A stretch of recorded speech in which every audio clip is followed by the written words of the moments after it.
get this stop. Mitchell, lob to Phillips. They run it, and it works again. Here we go. Griffin over to Agee with 2. Agee spins, puts it up, blocked. Game over. Missouri with the late basket.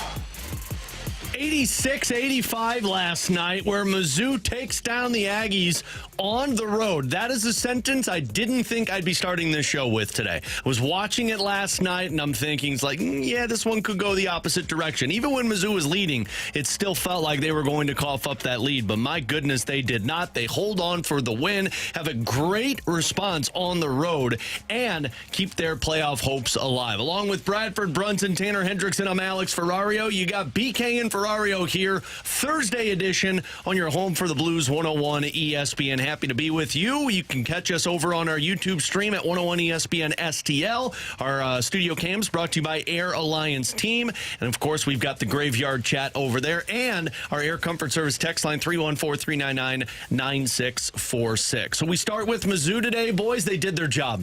We exited the show yesterday saying, look, if Mizzou wants to keep their playoff hopes alive, their tournament hopes alive, this is the type of game you're going to have to win. It's somewhat of a similar team to you in Texas A&M, kind of right on the cusp of that same record. You got similar outcomes.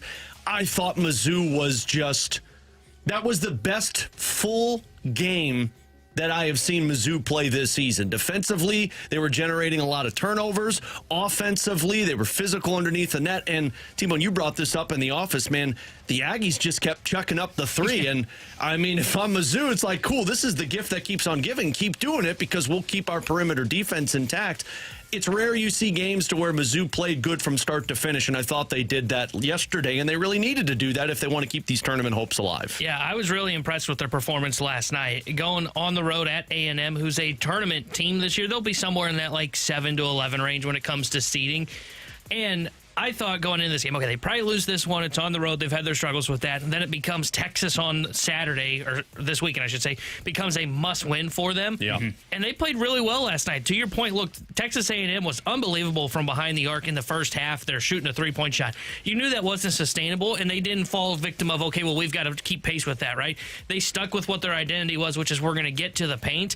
And if you would have told me that in that game, Mark Mitchell was going to go for 9 points in the contest and have 8 assists, I would have said, okay, so Missouri lost. I don't know how bad they lost, right, but I know they lost. And they didn't. They had big-time performances. Trent Pierce, 23. Teal Barrett, 17. Those guys were great in that contest for Missouri. That was a big win for them. That's the kind of win. I'm not sure if it locks them in yet for an NCAA tournament, but, man, now you start to look at their resume, and they've got a decent resume. They've got a couple of big wins so far this season where they took down Florida earlier in the year. They were able to take down Kentucky from earlier in the year on the road, by the way. Kentucky, a top 30 team in the KenPom rankings and in the net. Florida, a top 10 team in KenPom and in the net ranking. And then you add in this Texas A&M squad, who's up there as well in those rankings. They've now got 3 legitimate, really good wins on the resume to where you need to probably win the game against Texas, but now you've got some breathing room for the back half of your schedule. Before I let Bradford cook, because I know Bradford is about to just cook here. Next 6 minutes is all Bradford Bruns. Whoa. There was a point in that second half where A&M, I think they were down like by 4 maybe, and they pulled themselves back in front by a point. Yeah. At that point, I said, cool, I can turn this game off because Mizzou's not going to – that's adversity that I don't think Mizzou can handle. Credit to them. Credit to that rotation. I think they ran with 7 guys yesterday. That was it.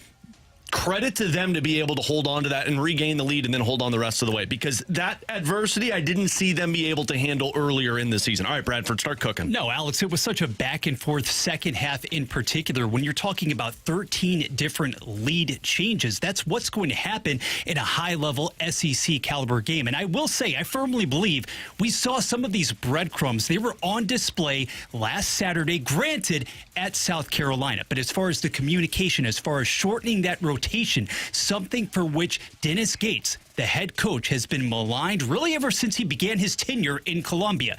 really puzzling decisions along those lines. Now, I'm not saying that you're going to be able to sustain 7 guys game in and game out, but in a situation, a road environment that you had to have, you went with your 7 best. And Tanner, to your point as well, with Mark Mitchell not being one of the 5 different Tigers to actually reach double figures, but finding different ways to contribute. Okay, who else is stepping up? Well, namely 2 guys we didn't even mention yesterday during the show. Probably should have, guys.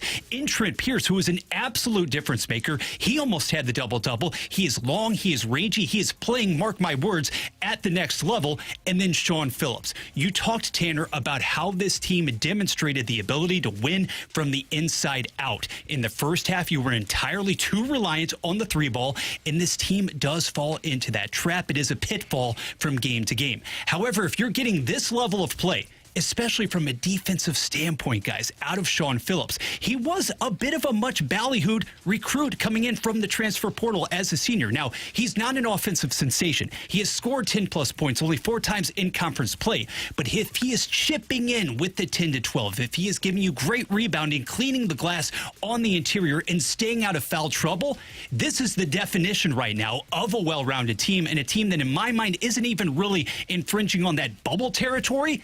This looks at this point in time like a tournament-worthy team because of the depth, because you have guys other than Mark Mitchell stepping up to the moment and being able to play to win emphatically on the road. Yeah, I mean, I put zero faith into a team that can do anything in the tournament just because of how inconsistent they've been. But look, I mean, that's why I won't say they're not still a bubble team because of what you're talking about there. What, the inconsistency? Yeah. Because I know they've played well for, 3 of their last 4 of their last 5. At the right time. It's at the right time.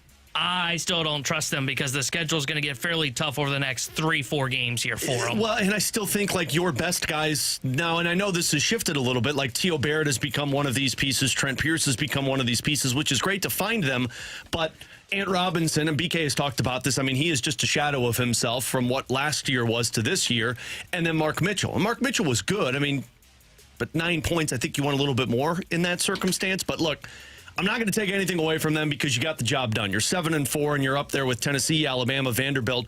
But as I was looking at it this morning, because, we still discuss them being a bubble team, you've got 7 games remaining in the season. Mm-hmm. You've got 4 at home, 3 on the road. Your next one is against Texas, which is another massive one. And I think to T-Bone, you say this a lot. This is a win or loss scenario. There's no credit points if you don't win. I mean, Texas is below you. You've got to win this one. What do they have to do in the final 7 to be a tournament team? Because I look at Texas and I would sit here and say you have to win that game. Tennessee, I don't know if I could sit there and say you have to win that game, but they're right there on par with you and you're home, so that's going to be one of them. Mississippi State is below you, so I think those 3 you have to win. But is it 3 that gets you in, or do you need more than that? I think 3 you feel good. If you pick up a 4th, I think you're really sitting easy there. And it's going to have to be over one of Arkansas, Vanderbilt, or Oklahoma. Yeah, because this Texas game is going to be big because Texas is one of those teams that's kind of in the same range as Missouri when it comes to, are they first 4 in, are they first 4 out, are they next 4 out? They're both sitting on the bubble right now, so that's a big game coming up this weekend against Texas. Right. That one is as close as it gets to a must-win. I don't know if it is, because if they can win at Mississippi State, at Oklahoma, and then find a win against Vandy, Arkansas, or Tennessee, I think they're then sitting pretty good, and then you'll get another game or 2 to try and avoid a big upset in the SEC tournament. I think it's 3 or 4. I think that's the sweet spot that they're looking at here in the final 7 games, if they want to really keep themselves in that first 4 in last 4 in category, rather than be sitting on the outside looking in. I'm with you there, because obviously right now the picture that we have, it's a fluid one when it comes to that second rung of the SEC standings. But at present, you can't discount the fact that Missouri right now, if the conference tournament were to start today, a number 4 seed holding a tiebreaker over 3-4 different schools. And the reality is that you have 2 ranked teams remaining on your schedule the rest of the way. Look, Tennessee could be in that mix. You have viable opponents down the stretch, but you're talking about Vanderbilt visiting Mizzou Arena next week, and then two matchups, two separate occasions against Arkansas. You simply have to hold serve at home, where this team has been, with a few exceptions this season, very, very good. It is a different tenor. It's a different style of play, dare I say, when they are there at home. But we're beginning to see those indications as well, those indicators away from Mizzou Arena. And this is where I push back a little bit on more of the pedestrian performance, if you will. If you look at just the box score that is from last night from Mark Mitchell, because now you have these other individuals who have been maligned at times this season, and Anthony Robinson, a Jacob Cruz. They're understanding their roles. They've been clarified because you have somebody like a Jaden Stone, the graduate transfer, having returned from the injury. He is now a linchpin for this team. Cruz is able to slide to the bench. Okay, he becomes a marksman. Basically, he's your Caleb Grill light this season. Anthony Robinson, he's still giving you all SEC caliber defense for 20-plus minutes per evening. So now you're starting to see signs, really, that this team is beginning to round into form and giving you the best possible projection heading toward March. That is one thing that was noticeable, at least in that game, was I thought their defense was very impactful, specifically in that second half. Caused a couple of turnovers, and, if they can continue to find ways to do that to where Mark Mitchell, or as you just mentioned, a couple of other guys that can step up to that, now you're talking about at least an area that you can do. And adaptability with roles, I think, is very important. And, take it away from them, give it credit, whatever you want to do with it. It is important to be playing good basketball going into the tournament. And if Mizzou can come up with wins over South Carolina, Texas A&M, Mississippi State, and then find a way to beat Texas, even if Vanderbilt goes to the wayside, you're still looking at it as potentially going into the tournament, if you make the tournament, a little bit of a hot streak compared to not going in on the hot streak. Yeah, you're getting to that time of the year where you want to start to peak as a basketball team. And Missouri might be doing that, as we've talked about. Now, I'm still a little skeptical because they've been so inconsistent all year, but maybe they're starting to find their formula. This is about that time of year when you get to about the final 5 to 7 games is when you want to start playing better, get into that conference tournament, see what you can do, and then hopefully when you get into the dance, we see this a lot. When you see a team that's in that 7 to 10, 7 to 11 range seeding-wise, always everybody's worried when they get that 8 seed that rolls in on the bracket and wait a minute, that team's won 6 out of their last 7 or 9 out of their last 10. We'll see if that's what it is for Missouri, because that was very impressive last night. We'll see if they're able to continue to build on it. Just assuming you drop the game against Vanderbilt and Arkansas, and let's say you get your job done against Mississippi State, Tennessee, and Texas. And I don't know what happens with Oklahoma and Arkansas. But if you do what I just mentioned, you're talking about wins in, what would that be? 4 in a row. You'd get 4 of 6, 5 of 7, 6 of 8. Winning 6 of 8 before those final 2 games, and then whatever happens, that's got to be at least a confidence booster for a team that did not have it once SEC play began earlier in the season. And at that point, essentially, you're playing with house money entering the SEC tournament in Nashville. Yeah, Any totally. wins you can pick up, bonus variety. So Mizzou gets the win. Bradford gets to cook later on today, although we might just cook on this segment right here. Bradford Bruns, Tanner Hendrickson, I'm Alex Ferrario. Somebody over in the Graveyard chat said Alex is about to have his Bennington is back segment. No, that'll be at 11:30. That'll be at 11:30. Still got one more period. Still one more period. He could collapse in a period. You calm down over there. I've seen it before. No, he can't. Not with this good team in front of him. I've seen him get pulled in a period before. Not with this. Could happen. Not with this good team in front of him. But I'll cook on that coming up in 15 minutes. But coming up next, the Cardinals have gotten a lot of their tasks done this offseason in terms of trading pieces away. Is there still one more task to be done in terms of a trade? We'll discuss that, and are the Cardinals going to carry 3 catchers into opening day? All of that next year on BK and Ferrario on 101 ESPN. St. Louis Blues hockey can be heard exclusively on 101 ESPN. Get the info you need before and after every Blues game with a First Community pre- and post-game show. First Community Credit Union. Take your best shot with First Community, and presented by Scott Lee Heating Company and Urban Chestnut Brewing Company.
101 ESPN has your shot to score a 4-pack of passes to the St. Louis Boat and Fishing Show, taking place Friday, February 20th through Sunday, February 22nd at the America Center. It's a great time for the whole family, including the Bobbers in a Boat giveaway, where you can guess the number of bobbers for your chance to win a huge prize. Find all the info and your chance to win free passes for the St. Louis Boat and Fishing Show, February 20th through the 22nd, right now at 101ESPN.com or on your 101 app.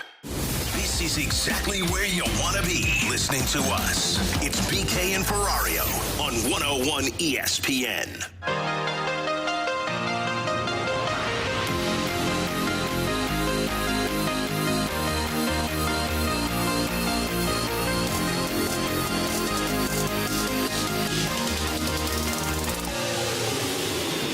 Today, officially the day that pitchers and catchers report to spring training. That's right. Who's ready?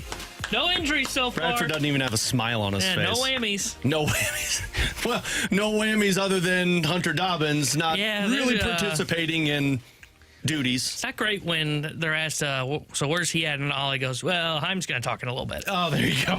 So, and to be fair, real quick, that is just, I think he will be potentially ready for opening day, if not start here on the aisle with when they traded for him. That's not surprising. Yeah, when they but traded so far, for him. no whammies outside of that one. Yeah, typically those first couple of days of spring training are like, who is going to go down with Tommy John? Yeah, it's not like the Tigers pitcher show up and is like, my shoulder really hurts. And they go, whew, we got to open that bad boy up. So Chaim Bloom's expected to speak with the media a little bit later on this afternoon.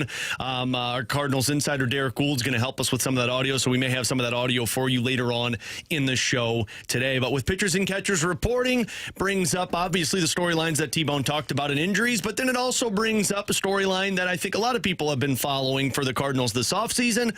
Will there be more trades? Look, they have gotten all of the tasks done that I wanted them to do. I wanted them to move on from Nolan Arenado. I wanted them to move on from Sonny Gray. I wanted them to move on from Brendan Donovan to bring back the most return possible. I didn't expect Wilson Contreras to happen, but it did, and you got a return for it.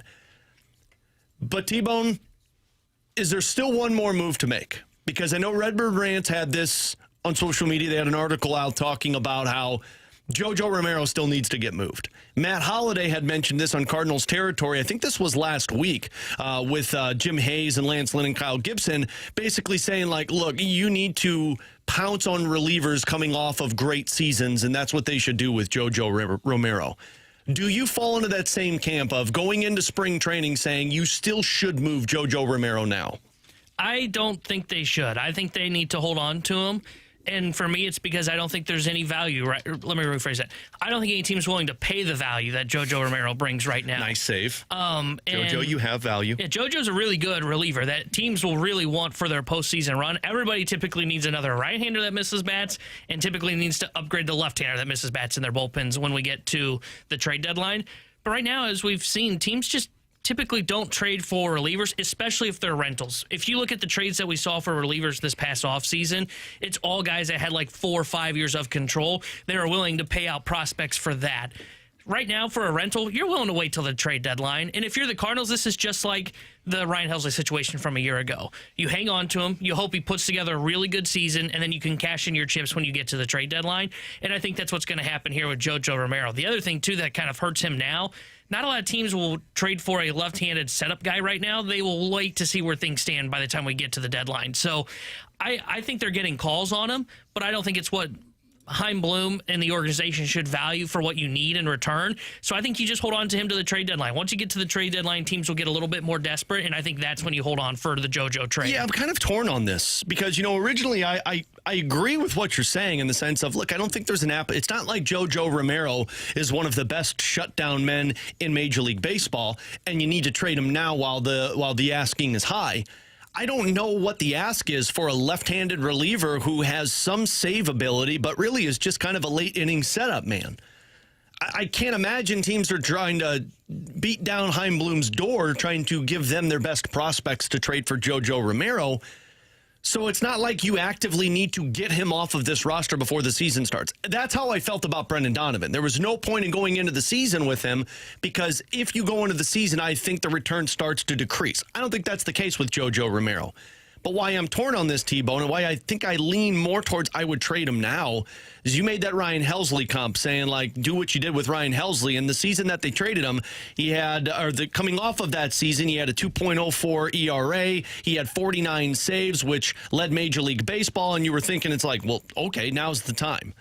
But you didn't trade him that offseason. You waited until the deadline, and he started to regress a little bit. The walk started to become a problem. Maybe you could have got the same return in the offseason, but you didn't really make any earth-shattering moves when you traded Ryan Helsley. What would worry me about not trading Jojo Romero now is what happened with Ryan Helsley. He doesn't look the same. He goes back to kind of what he's been, to where he's a fine arm, but he's not anything earth-shattering. He's not anything that everybody wants in Major League Baseball. And then it's an asset that, you know what, so be it. You just let him walk away. It's not the end of the world. But could you capitalize on it now to get something for Jojo Romero? I think I would be at least actively searching it, not doing it just to do it, but I would be actively searching to see if somebody would be willing to pay something. Yeah, I just don't know if you're getting that call right now from a team. No team right now is desperate enough to make that call and cave on it. And I think they did fine on the Ryan Helsley return. I think it's a bunch of like lottery tickets. We'll see. Baez was the one name that they got in return, that young infielder that was a fringe top 100 prospect. Now Keith Law hates him as a prospect, but I think they did fine in that process of waiting it out. But what I mean is, would you have gotten something better if you just would have traded him in the offseason coming off of that season? I don't think so, because as we've seen, teams just don't value relievers. Now, they went out this season, and this is the first offseason in a while where we've really seen closers be the first thing to move in the free agent market, but I just don't think teams want to make that kind of move. I mean, we look at what the Brewers got in return for Devin Williams. Now, they ended up getting, I think it was Durbin as part of that deal. He wasn't the headliner in that trade. It was Nestor Cortez. They swapped him for a junk-throwing lefty that could start because they needed innings. Yeah. There's just not a lot of value for closers. Teams don't put a lot of value into that position till we get to the trade deadline, and that's when teams really start to hone in on their bullpens. So I just don't think there's enough out there in return that would make it worth just trading Jojo Romero right now, because it's not it must get done. This isn't like Donovan, where there was a fair argument of once you got into the season, if you kept Brendan Donovan, now his value did go down a little bit. I actually think JoJo's value will go up long as he puts together the season that we think he's capable of once we get to the trade deadline. Somebody just texted in and said, spoke too soon on the injury reports with the Ivan Herrera news. This is coming from Jeff Jones. Ivan Herrera has to date not been able to receive insurance to compete in the WBC due to his offseason surgery, waiting on a final resolution in the coming days, but as of now, it appears unlikely that he will be able to play. Lars Nootbaar will be a couple of days delayed in reporting to camp as a consequence of his rehab. He is in a spot of his progression where he's running on an altered gravity treadmill, and the Cardinals have not yet had one delivered, but will because of the construction. So it's not like that text that they sent in made it seem like, oh, Ivan Herrera's hurt already. Might not be performing in the World Baseball Classic because of the offseason surgery that he had, but this isn't like he's going to affect him at the beginning of spring training. None of those are new surprises. Yes. I'm not surprised to hear that Herrera did not get the insurance to play in the WBC because he just had an operation on his elbow. Same with Lars Nootbaar. There was a decent chance Nootbaar probably wasn't going to be ready, or at least he's still going to be rehabbing at the beginning of spring training. So what I meant when I said no whammies, no whammies, no whammies was the classic, hey, everybody's healthy, and then Chaim comes to the presser and says, by the way, everybody's healthy, but and then this one guy is out not throwing. He's going to miss a couple of weeks or a couple of months because either needs an operation or his elbow hurts or his shoulder's barking. So far, now he's clearly speaking to the media now, or he just finished speaking to the media. So far, we haven't seen that yet, and hopefully that continues to be the case. Yeah. New era, Tanner. New era. Yeah, no. So still no whammies. Don't do that 314. Make it seem like there's an injury that makes us panic a little bit. Made my heart skip because I thought I missed something. That's one of the three things I'm excited for this season. If that's lost, well, then what do we have to look forward to with this Cardinals squad? The other thing that we wanted to mention is kind of plays into the Ivan Herrera conversation, but this isn't going to affect the opening day roster. Are we going to see this team carry 3 catchers? I've always had the assumption, T-Bone, that we're going to see 3 catchers on this roster once opening day begins, because I've always assumed it's going to be Pages as the backup catcher and Pozo is going to be that third bat because they used him in DH situations. Obviously, he had some success, and they brought him back and kind of have that ability to go back and forth with him, although he would have to deal with waivers. Do you think we see 3 of them, and do you think it's those 3? I'm so torn on this. I lean towards they're not going to carry 3 catchers, but I'm not really sure what direction they're going to go, because if you're going to just say Herrera is going to be a catcher for us, then there's probably no need to carry a third unless you're going to DH him on that third day. For example, starts Monday, Tuesday, we'll say, of a series, and then on that day game on Wednesday, you go to a backup catcher and you put Herrera at the DH. Maybe they want someone there as a backup, as insurance, to potentially, in case something happens to the starting catcher, then rather than pulling Herrera from the DH, you lose that position, then you have a pitcher hitting. But I wouldn't operate that way. I don't know. I find this fascinating because Jimmy Crooks has nothing left to prove down at AAA. I think if you're carrying 3 catchers, it's Herrera, Pages, and Crooks, and then you have Pozo splitting time down at AAA with Bernal. But I think this is why I'm surprised they haven't moved a catcher. Like, if we're talking about a trade that they probably need to do before spring training comes to an end, it might be moving a catcher out rather than moving Jojo Romero out, just so you can alienate this logjam that they have right now. Because you got Bernal, Crooks, and Rodriguez that all probably need to be seeing AAA, AA time. And now you're at a point where it is Crooks is the one that, as Bradford mentioned in the office, is in a really tough spot, because if he's the second/third catcher, I don't know how much he's playing here at the big league level.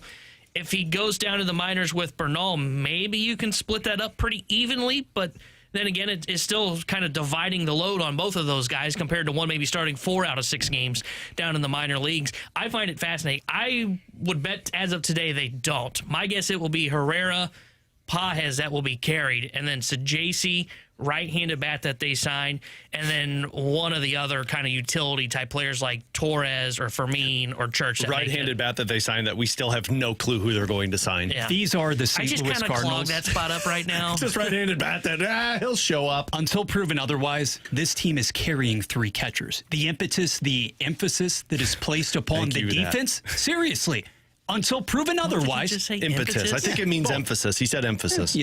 Had to reiterate both. He uses the big word, and then he puts it with like a dumber word for us so that we know what it is. That's folding it in. In any event, Tanner, I think you're right in terms of Jimmy Crooks at this point in time. He has compiled almost 1,400 at-bats at the minor league level. What else is there to be proven? Now, he didn't exactly tear it up in his 15-game stint in the big leagues last August and last September. But by the same token, you re-signed Pozo. You like him.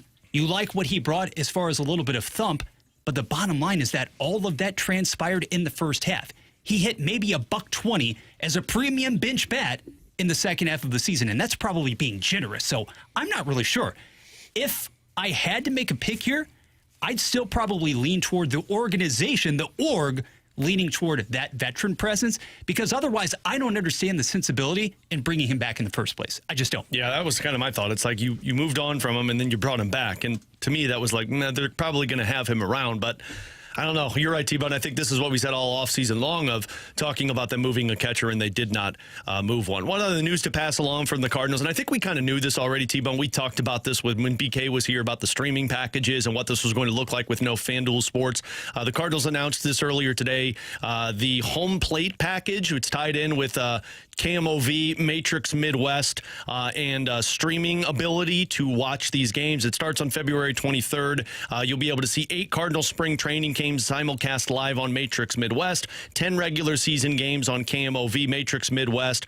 You're also going to see 12 Memphis Redbird games on Matrix Midwest, 10 Springfield Cardinals games on there as well. And then they'll have replays of it the next day. So I think this is a smart move. I don't know what the prices are. It doesn't really say anything on here for the streaming packages. Obviously, you got Matrix Midwest, KMOV. You can watch some of those, but I believe they said today all spring training games will be streamed free. Yeah, so I mean, look, the spring training is great because because it gets people that taste of spring and Cardinals baseball. I love the fact that they're doing the Memphis and Springfield games. I think that's really smart of them, specifically with all of these guys that Cardinals fans are going to be really honed in on as they continue to develop through the system. Tanner Hendrickson, Bradford Bruns. I'm Alex Ferrario. Coming up at 15, we've got questions and answers. You can send us your questions over on our Air Comfort Service text line 314-399-9646. Also our Graveyard chat on our YouTube channel at 101 ESPN STL. But coming up next, yes, we will talk about Jordan Binnington, who is in the third period right now for Team Canada as they are leading Czechia. But we're also going to talk about Dalibor Dvorsky, who had a big game yesterday. Could he be in line with another young Blues player who had kind of a opening of his career at the Olympics? We'll get to that next here on 101 ESPN.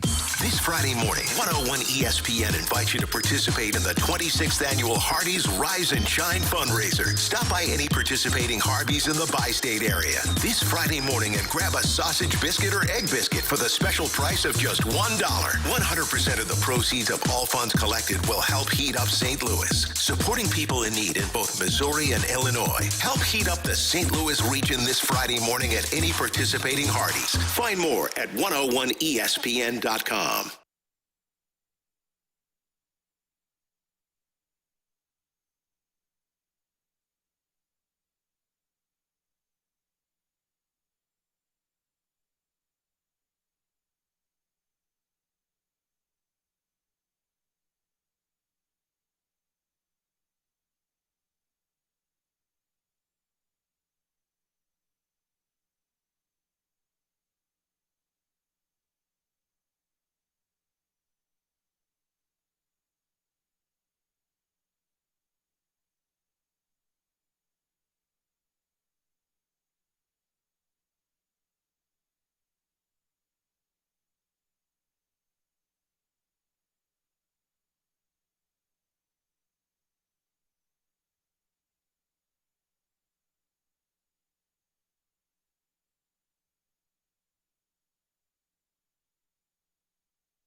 My house has a new glow. I love my windows.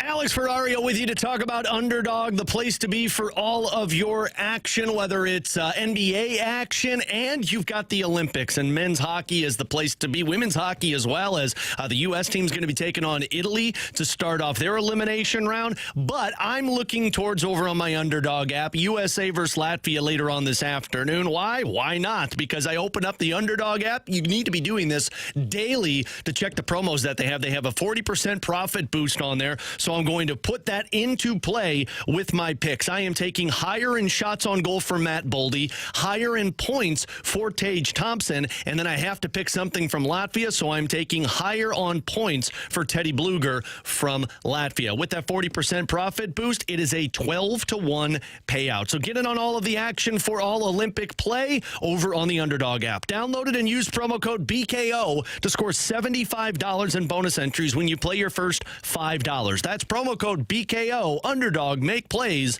Win money. Must be 18 plus. A President, Missouri. Terms apply. See assets.underdogfantasy.com/web/playing. Get terms _DFS_.html for details. Concerned with your play, call 1-800-GAMBLER. Visit My Reset or visit www.ncpgambling.org.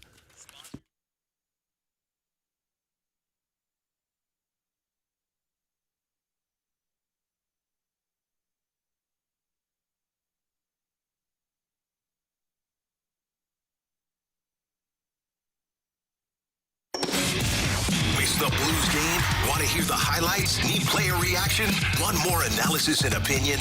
It's all here on Curbside, your next day postgame podcast with a voice of the St. Louis Blues, Chris Kerber. Catch new episodes of Curbside every morning after every Blues game on 101ESPN.com or on the 101 mobile app. Curbside is presented by Blue Note Roofing. Roofing, siding, and gutters. Your St. Louis roofing experts. Visit BlueNoteRoofingSTL.com for a free inspection. And by Bellman Automotive for the best price on a new Buick, GMC, Chrysler, Dodge, Jeep, Ram, or a used vehicle. Shop Bellman in Troy online and at Bellman.com. You can't do better than Bellman. 101 ESPN Sports Center. Tigers secure dramatic dub in College Station. Good morning, I'm Bradford Bruns. This Sports Center update is powered by Saliga Heating and Cooling. Still searching for that signature road win. Missouri silenced some doubters last night. Junior Trent Pierce fell one rebound shy of a double-double as Mizzou edged Texas A&M 86-85. Head coach Dennis Gates notches his first victory against those Aggies. Currently, Canada leads Czechia 3-0 through 2+ periods. Earlier today, Switzerland blanked France 4-0. About 3 hours from now, the U.S. men's hockey team begins its Olympic tournament versus Latvia. Your Sports Center update has been presented by Saliga Heating and Cooling, a Daikin heating and air conditioning dealer. They are St. Louis. It's BK and Ferrario on 101 ESPN.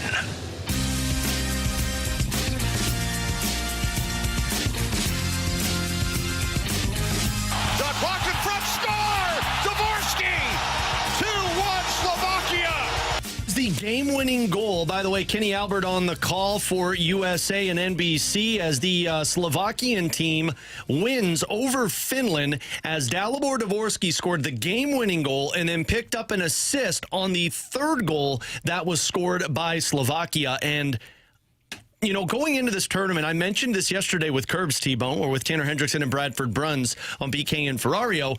If not for Macklin Celebrini, who did score today for Team Canada, Dvorsky would have been the youngest Olympian to ever suit up, which I think is really impressive. And look, some of this isn't just because of Dalibor Dvorsky's talent. Some of this is because Slovakia doesn't have a whole lot of NHL talent available to them. So typically you start finding guys and you build it up. And look, Dalibor Dvorsky had talent to be drafted 10th overall, and they wanted him, and he showcased it in that tournament. I got to thinking, and you brought this up, trying to look at it and say, how could you compare what Dalibor Dvorsky's doing? Could this be the jumping off point for a 20-year-old in terms of gaining confidence when he comes back to the NHL? And so my initial thought was, what was TJ Oshie when TJ Sochi happened? He was 28 years old. He had been in the league long enough. An old man. Tell me about it. Confidence was there. But then I was like, wait a minute. Vladimir Tarasenko played in that 2014 Olympics.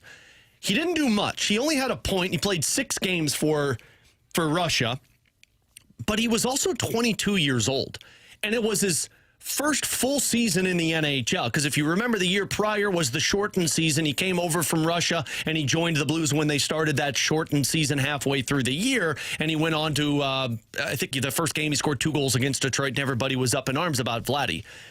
Vladdy had that season, first full season with the Blues, played in the Olympics, and then, of course, from there just turned into who Vladimir Tarasenko we know and love in St. Louis. And it made me wonder, could this be a jumping off point for Dalibor Dvorsky? By no means am I saying he becomes Vladimir Tarasenko, can put up 40 goals, but we have seen the confidence grow with Dvorsky this season. You're starting to see him be comfortable as the centerman, getting more minutes, playing kind of a top 2 centerman role.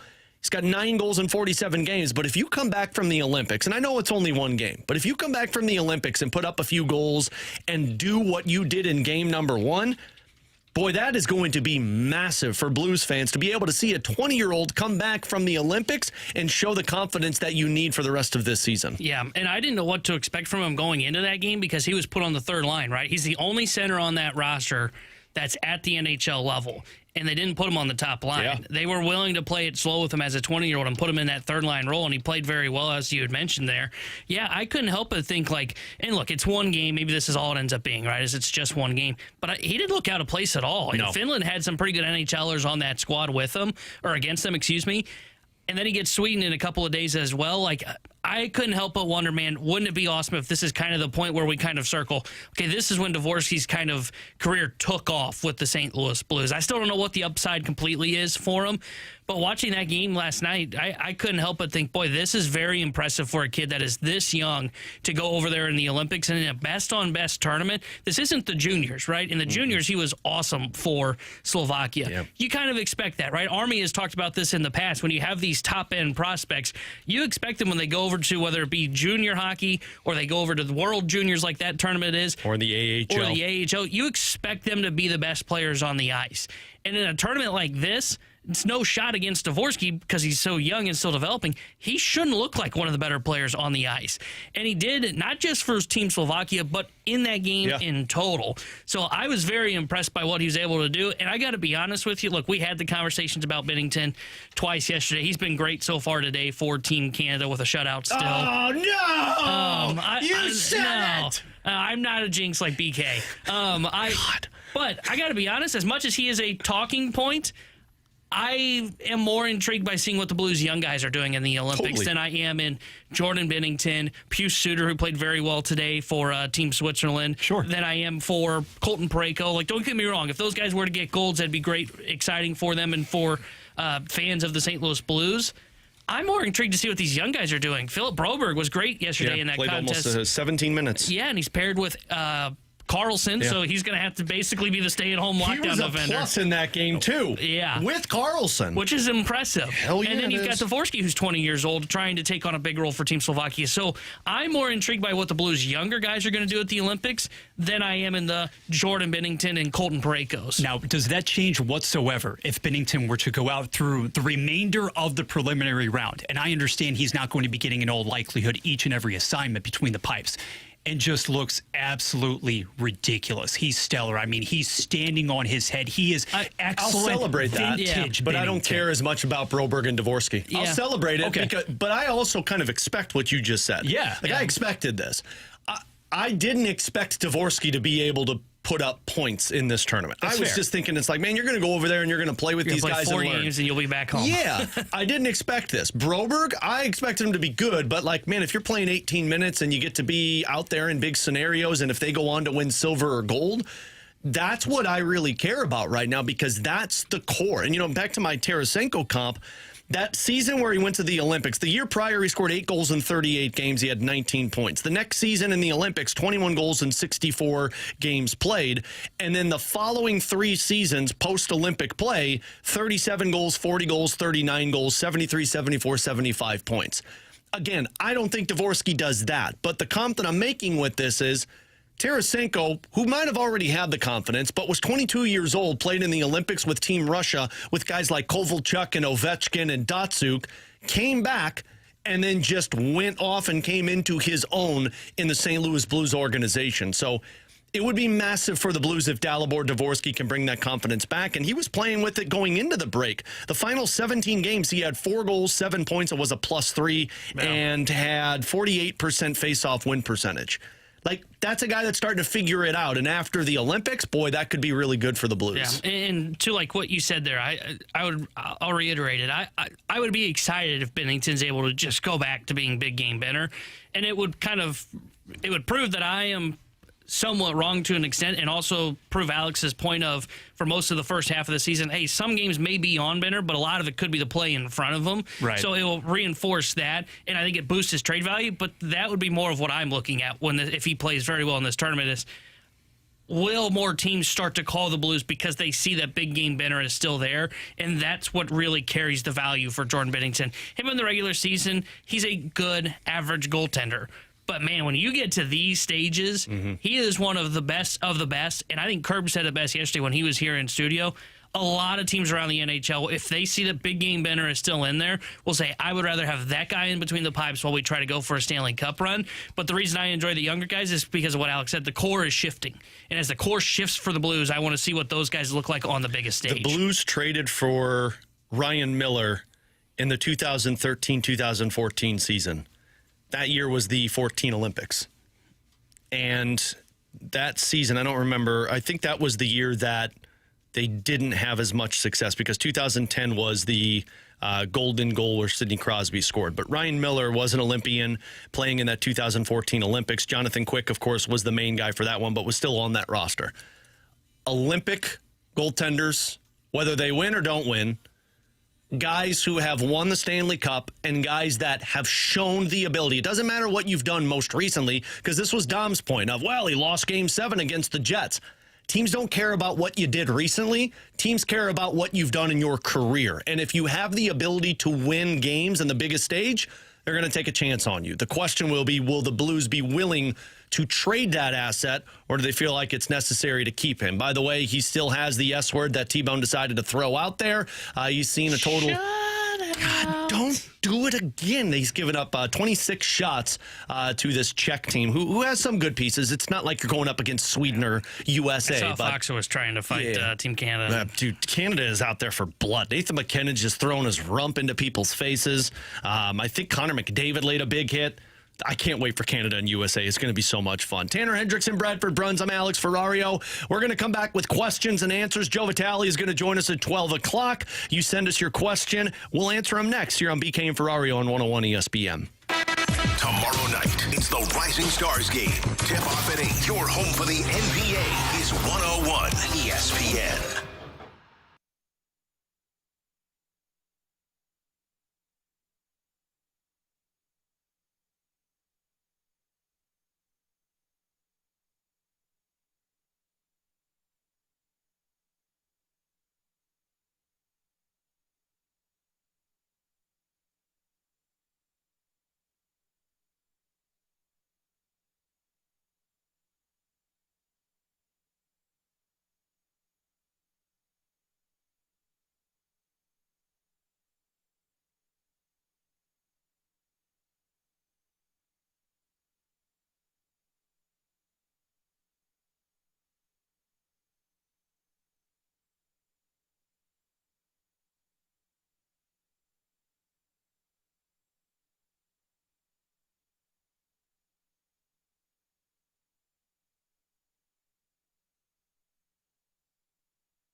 you the picture, the real big St. Louis sports picture.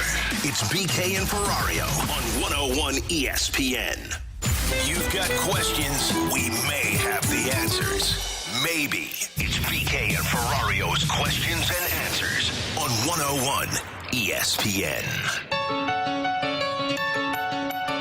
314-399-9646 is your Air Comfort Service text line. You can also check in over on the Graveyard chat over on YouTube at 101 ESPN STL. Your time check is 11:52. It's brought to you by Clarkson Jewelers, an officially licensed Rolex jeweler. Let's start with this one from the 314. Would you guys project the opening day lineup, including the batting order and the starting pitcher? So they want us to put together our opening day lineup with the starting pitcher. Lineup game. All right. Hit the open. Don't do the open. Boy, by the way, playing the lineup game this year will be sad. No, it's going to be easy. Oh, it'll be easy, but it'll be You know sad. exactly what you're going to get every single game. Okay, so I'm going to go through this pretty quick, and you can correct me here. I'm going to say Wynn's my leadoff hitter. I agree. Burleson is my two-hole hitter. All right, I would go Weatherholt, too. I think it's going to be one of those two guys. I like Weatherholt. I didn't think of that Either way, one. it's going to be probably one of those two. Herrera, your 3? Yeah, behind the plate, assuming his elbow's I'm fine. saying he's catcher. Burleson will be your 4. Yeah, I agree. And then now is where it gets a lot of fun. This isn't Walker, right? Danger in the 5-hole. I mean, it might be Walker. Yeah, I'm trying to run through my head who else is in my lineup. I mean, because if you're going to go the lefty-righty splits, which I'm assuming they're going to try to, I would go. I think it could be. Now, I don't know who it is yet. Don't say the right-handed hitter. Right-handed we don't know bat who that is. Who plays the outfield, who's in here for Lars Newpark. We don't know. So, right-handed RHB You can do that. outfield. I'll put Walker And then there. I would go Gorman. Yes. I'll go Gorman. I guess third base or DH. Yeah. Then I would go Walker in the 7 for me. Okay, I would go Walker 6, Gorman 7, DH, which would be your. Oh no, I need a left fielder still. I guess I'll put Sajasi here, and then How you doing over Victor Scott. I'm trying to remember the what I have right now. That's only 8. I'm missing one. I have to intervene for just a Right-handed second. hitter here. There you go. Right-handed hitter. You cannot go. Just throw him in the ninth. Yeah, well, I need the right-handed hitter that we need. You cannot go Walker and Gorman back to back. Why? That much swing and miss? You cannot. Oh, I why? don't care if it's What Brad, would hold happen on, if you hold do on, that? You're hold going to on. lose, Bradford?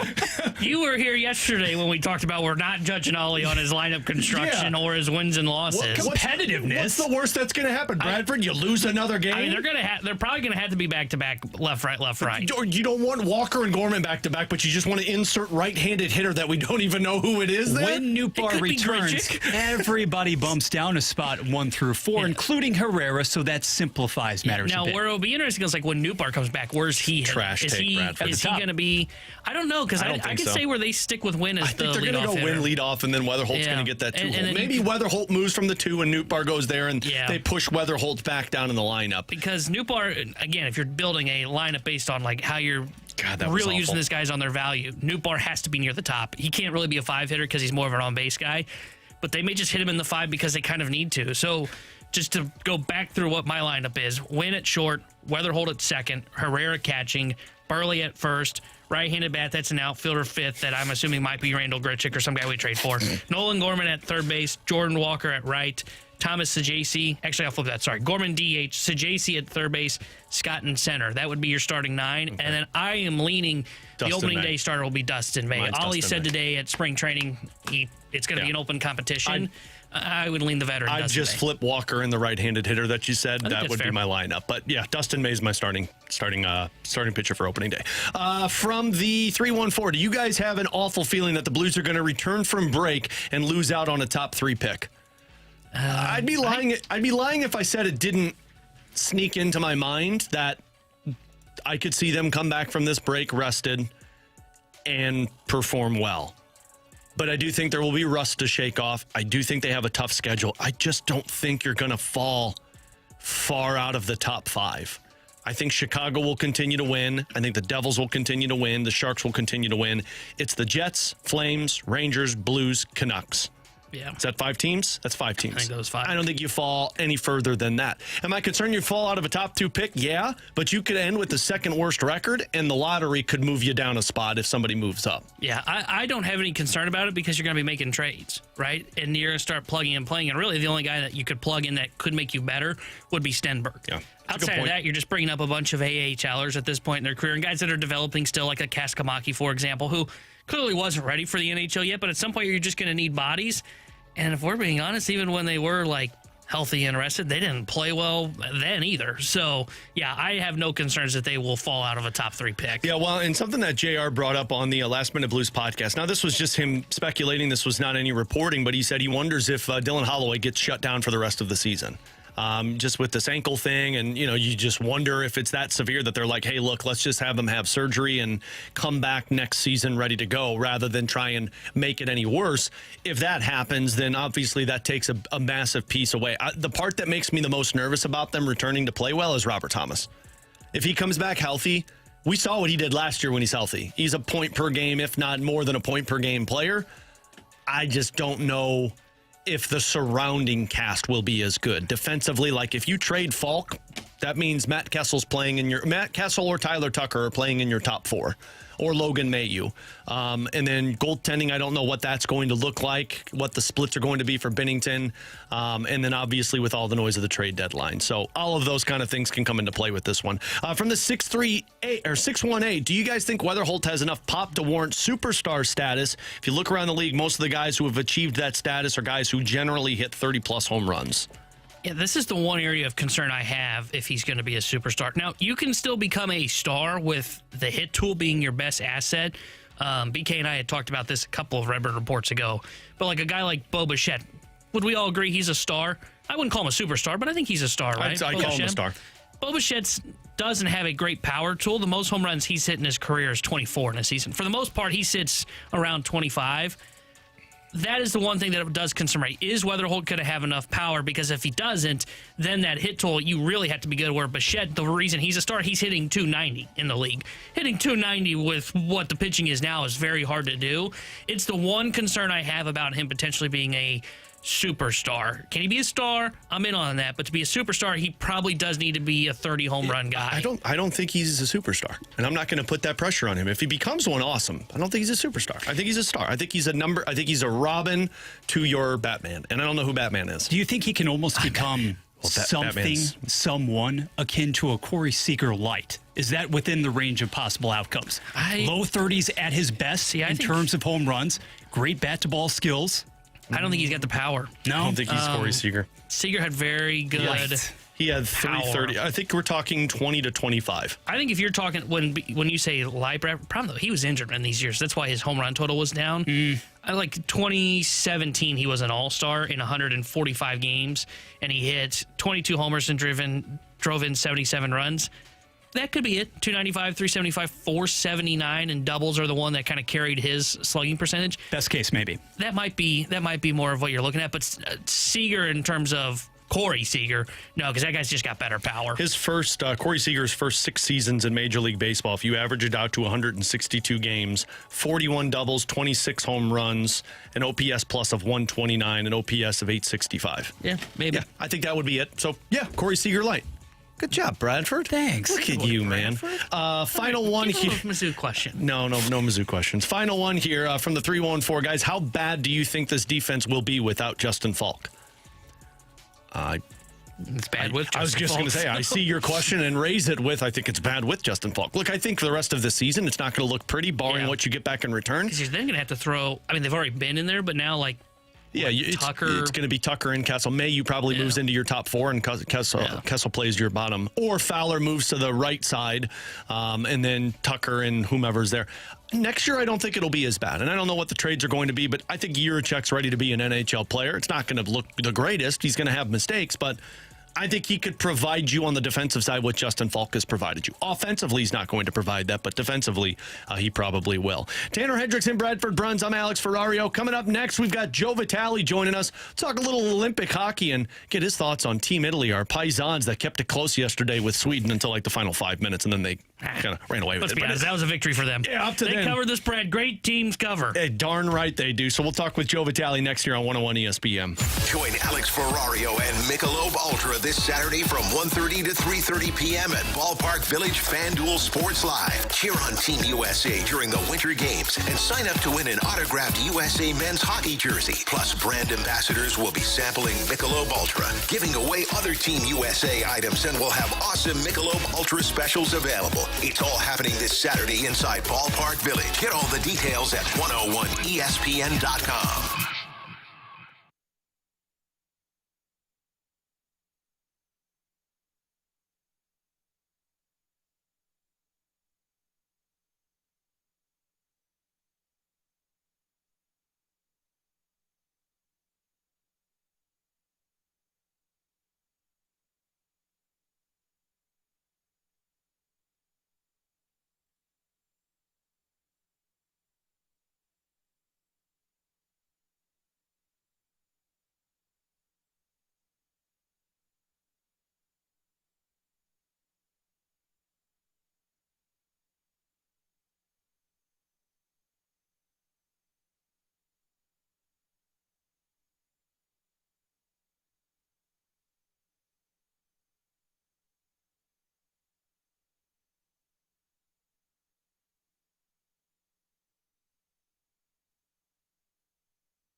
WXOS HD1 East St. Louis, 101 ESPN is driven by Brown and Crouppen Law Firm. We're right back to more of it. It's BK and Ferrario on 101 ESPN. We're talking everything St. Louis Blues as we head into the Blues booth on 101 ESPN. Presented by Boardwalk Hardwood Floors. Find your perfect new floor at boardwalkhardwood.com.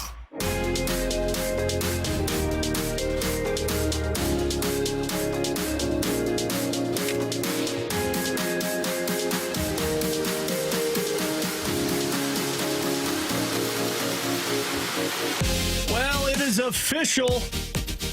Big Game Benner showed up. 26 saves against the Czechs.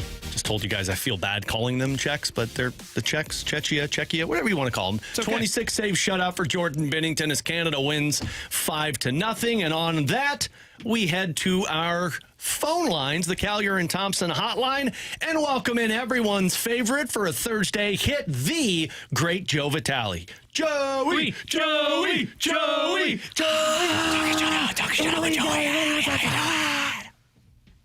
Boys, what's up? What's up? What's up, Joey V? How's can I call it vacation for you? Oh No? no, this is game on. Yeah, this is time on. Baby. You texted me at 3:15 in the morning. I said either one of his kids are up or Joey just wakes up at 3 a.m. every day. Oh, buddy, I remember playing. I was playing with Keith Yandel, and I got to Arizona, and we just had a day off there, a Sunday day off, and I came back on Monday. And then Keith said something that's the truest thing in the world when you have kids. He comes up to me and goes, "How was your day on?" And he's absolutely right. It's the day on. This is go time for any dads out there. There's no Olympic break. Yeah, I have no radio shows next Tuesday until the following Tuesday, so it's day on for me for 7 straight days, Joey V. Oh, buddy. But it's also awesome. Yeah. Obviously, I'm traveling around a little bit with my kiddos. They got some hockey and lacrosse tournaments here throughout the month, so loving doing that, and love being home, obviously. And but it's certainly go time all the time. Joe, let's talk a little of the Olympic action. Our Paisans, Team Italy, they didn't win, but I kind of relate it to Rocky 1, to where Rocky wasn't trying to beat Apollo Creed. Man, he was just trying to go the distance, and Italy went the distance with him. Yeah, they did. They should be super proud of themselves. The way the game was trending, the way it started, you're thinking, man, they need to just keep hanging on, and eventually the Italians wore down there a little bit. But what a terrific effort in front of their home crowd there in their home country. Such a cool thing to be a part of, obviously, when you're the host city. And I know that there's certainly some proud moments there for the Italians.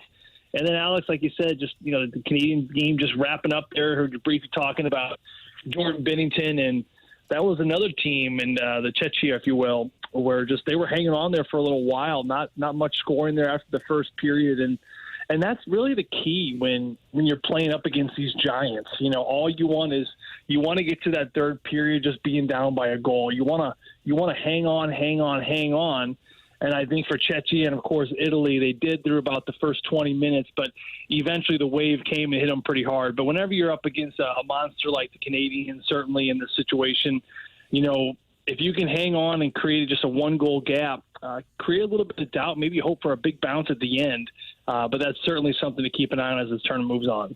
And, Joe, don't get me wrong, I'm rooting for Jordan Binnington and Colton Parayko to have success, but I will admit I'm more fascinated to see how the Blues' younger guys produce in the Olympics. Philip Broberg with Team Sweden. Dvorsky at the age of 20 in the Olympics yesterday goes for the game-winning goal, adds an assist to it, and has 2 points. We looked this up before the show today. Vladimir Tarasenko was 22 in his first Olympic run with Russia, and he had only 1 point in 6 games. And Dvorsky's got 2 in 1 game already. How impressive is it for Dvorsky at his age to be doing what he just did yesterday for Slovakia?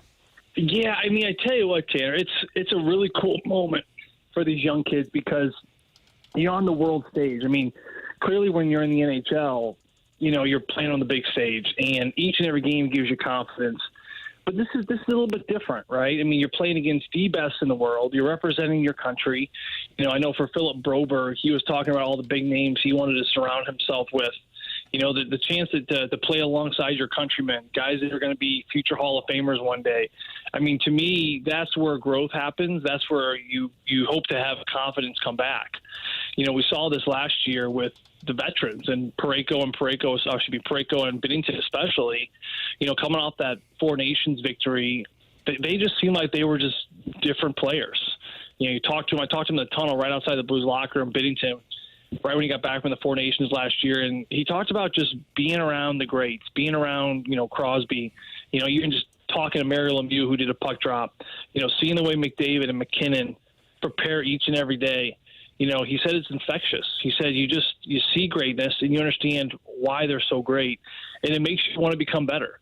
And then you look at last year's Four Nations where the Blues go on a run. Well, Binnington and Parayko were huge pieces of that run to get them into the playoffs. Now you're looking at this year's Olympics, and you want the same thing for Dvorsky. You want the same thing for Broberg. You go over there, you represent your country. Everyone's hoping to medal. I get it, right? But the biggest thing you want to come back for this Blues team is you want to build on that game. You want Philip Broberg to be around some of the greatest Swedes, whether it be Carlson, who could be a future Hall of Famer, a player that scored 100 points in the NHL, to see what that's like, to see how he operates, to see how he conducts himself, to see how he his professionalism off the ice, how he treats fans, how he treats coaches, how he treats teammates. Those are all the little nuts and bolts things that makes players grow. Especially for young players like a Dalibor Dvorsky, who you said he's in his early 20s. He's got a long career ahead of him, and you're hoping they bring what they learned there and they bring it back, and hopefully it propels a lot of confidence in their game moving forward. Joey, on the flip side of that, you were with the Pittsburgh Penguins the last time that NHLers played in the Olympics. What's that fatigue factor like when the players return? How different is it for those guys versus the guys who have been off in Cozumel for 2 weeks? Certainly a little bit different for most players, Alex. I can only speak from my point of view, but, when I was in Pittsburgh, we had, Sidney Crosby with us, so that, he's a freak, so it doesn't really count. Nobody was allowed to be not ready. That's right. There's no fall off. The guy is just, he eats, breathes, and he drinks hockey. So I remember during the lockout there in 2013, this is before the Olympics, but we would skate every day. We would do 2 days where I talked to other guys around the league where they were taking Saturdays and Sundays off in September, November, October.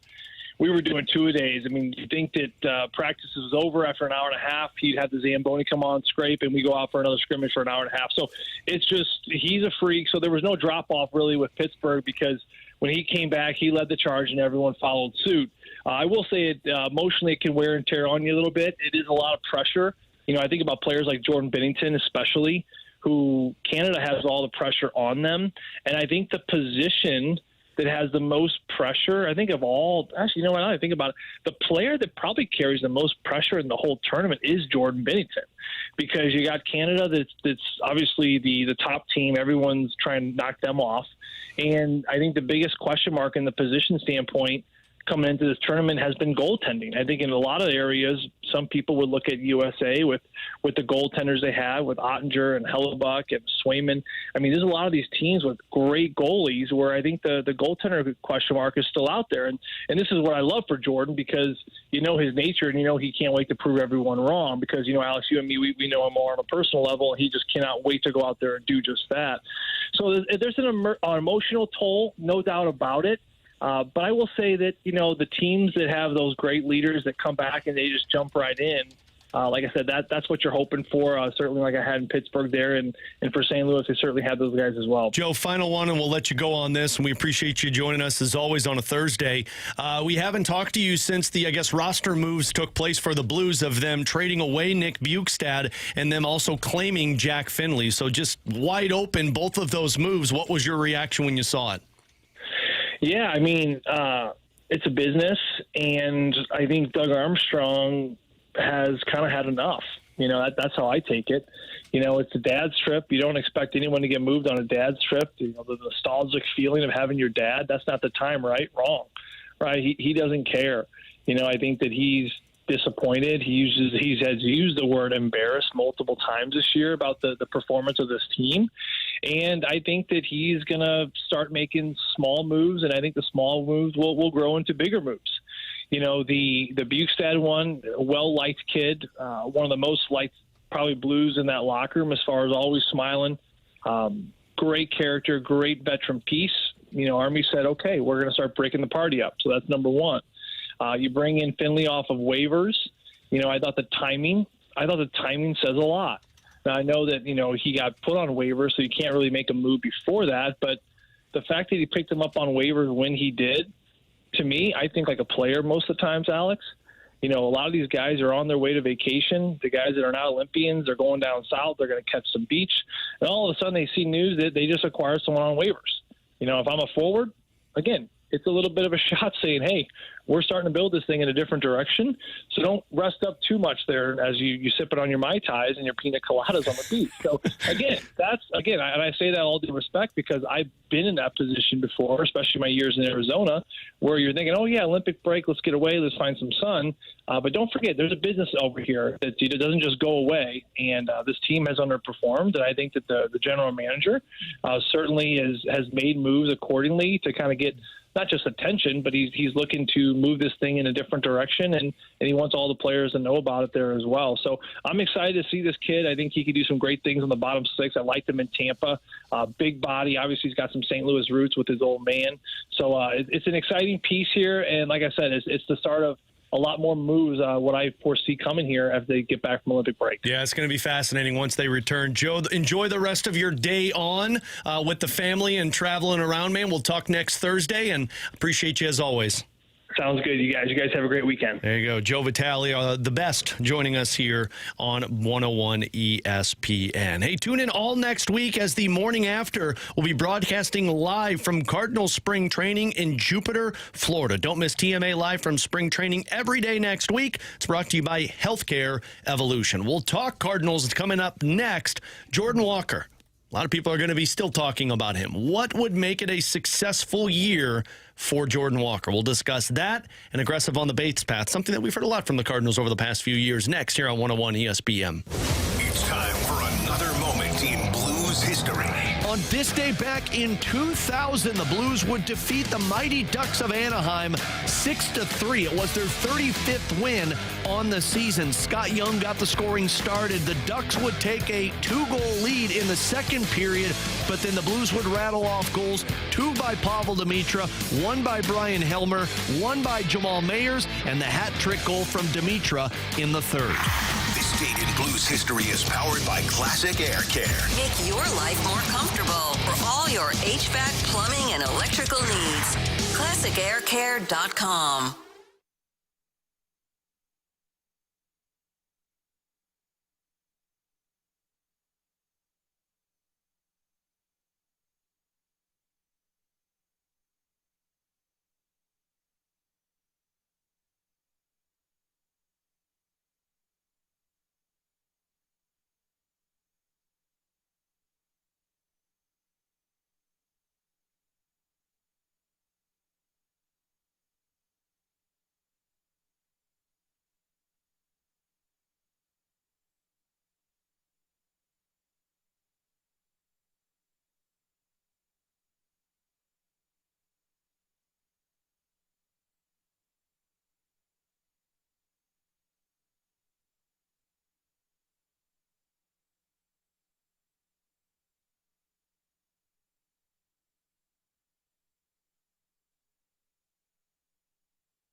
ESPN has your shot to score a 4-pack of tickets to Monster Energy AMA Supercross, returning to the Dome at America's Center Saturday, April 4th. Watch the premier riders in the world as well as the rising stars as they put it all on the line for the coveted title of Supercross Champion. Experience the intense racing of the world's most demanding sport live at Monster Energy AMA Supercross. Get all the info and register to win a free 4-pack of tickets now at 101ESPN.com or on your 101 app. This is exactly where you want to be listening to us. It's BK and Ferrario on 101 ESPN.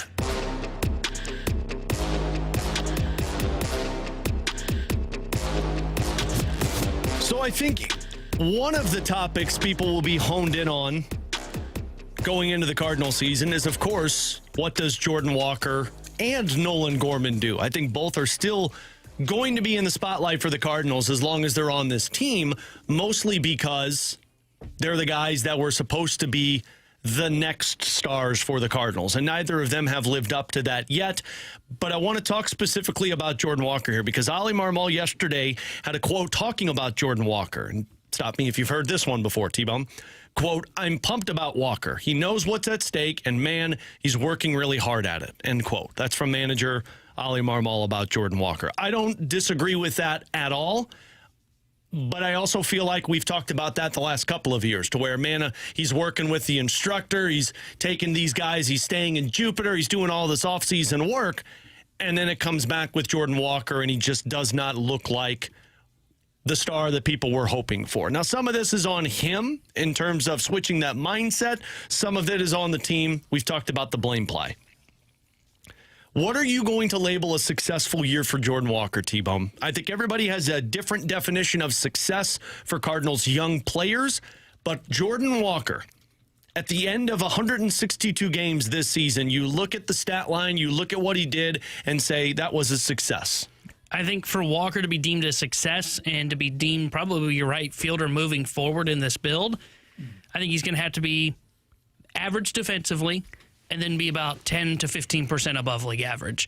I think that's what I'm looking at for Jordan Walker. I won't put a home run total on it, but honestly, if he could just do what he did in year one, the slash line 276, 342, 445, 16 bombs, would have been more of 20 to 25 if he'd been up for the full season. That was 13% above league average. If he can be around there, it would be a success for Jordan Walker. I think we're beyond the point now of hoping that he just becomes a star. I don't think he can turn it around just like that with a snap of the finger. I think you're hoping he can just become a guy that's an above-average, good complementary piece, and that would be a valuable big leaguer. Now, the reason that I threw in that caveat of him being average defensively, that's the thing that knocks down his WAR a lot. His defensive metrics are not very good.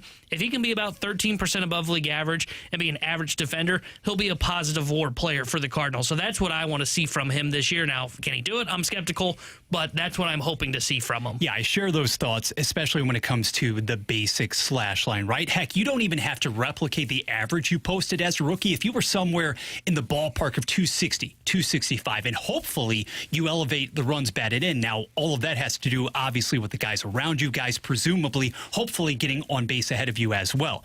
But the biggest thing for me, when you think about Jordan Walker on the surface, presumably getting one more big shot here, one big slice of the pie as far as being run out there in right field virtually every single day. A lot was made when he returned last July following the injury, following the latest demotion, however you want to categorize it, of how he was on fire for a span of several weeks. Really, you're talking about 2 quality weeks of hitting, but not exactly with a lot of thump, right? Not with a lot of pop. Guys, he didn't homer during that stretch.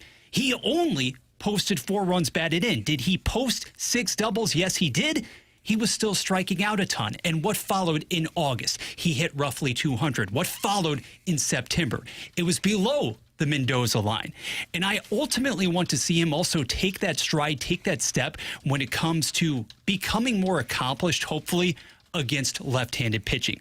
Last season, the surface numbers looked pretty decent, okay? He hit 255, actually, for everybody talking about how there wasn't this staggering difference in terms of the splits.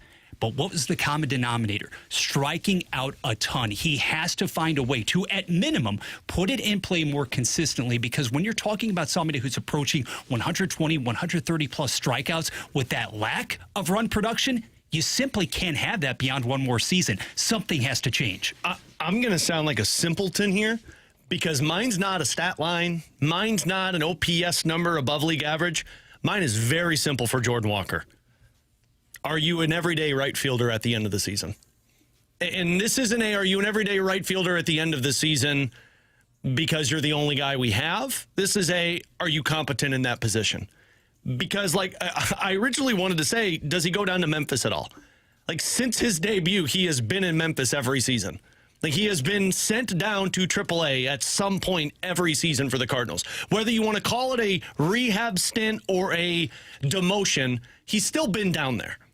And to me, that's unsuccessful. Early on, I look at it and say, yeah, he's 21 years old. Send him down, you get his stuff, you come back up. But every season up until now, so at the end of this season, what will I call it a success? Is Jordan Walker still your right fielder?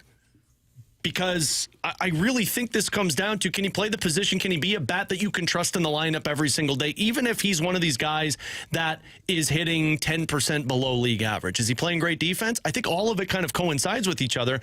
If at the end of the season you're looking at this the same way we used to look at it with Jose Martinez at first base or Matt Carpenter at third base and be like, you got to get him out of there. I think that's what's going to tell us if this was a success or an unsuccessful season for Walker. And by the end of this season, if they're looking at this saying, well, the only spot we can hit him in is the 8-hole, he's too unreliable defensively, so he's going to make mistakes. If we're talking about Nathan Schertz or Koperniak or Thomas Ajacey taking over right field or Joshua Baez heating up in the minor leagues and he should be getting reps, that's an unsuccessful season for Jordan Walker. Yeah, I think if he's 10% below league average, I think we're having a conversation at the end of the year if that was the final time of seeing Jordan Walker. I agree. Because he can't live on his defense to help prop him up, right? Like if Victor Scott, for example, we've had this conversation about Victor Scott. What do you need to see from Victor Scott? And my answer isn't he's got to be 10% above league average. My answer is typically he's got to be about 10% below league average because his defense will carry him through his big league career because he is a Gold Glove caliber center fielder. Jordan Walker's not, and I don't think he can get there. I think best case scenario, you hope is Walker is slightly above league average when it comes to his defense.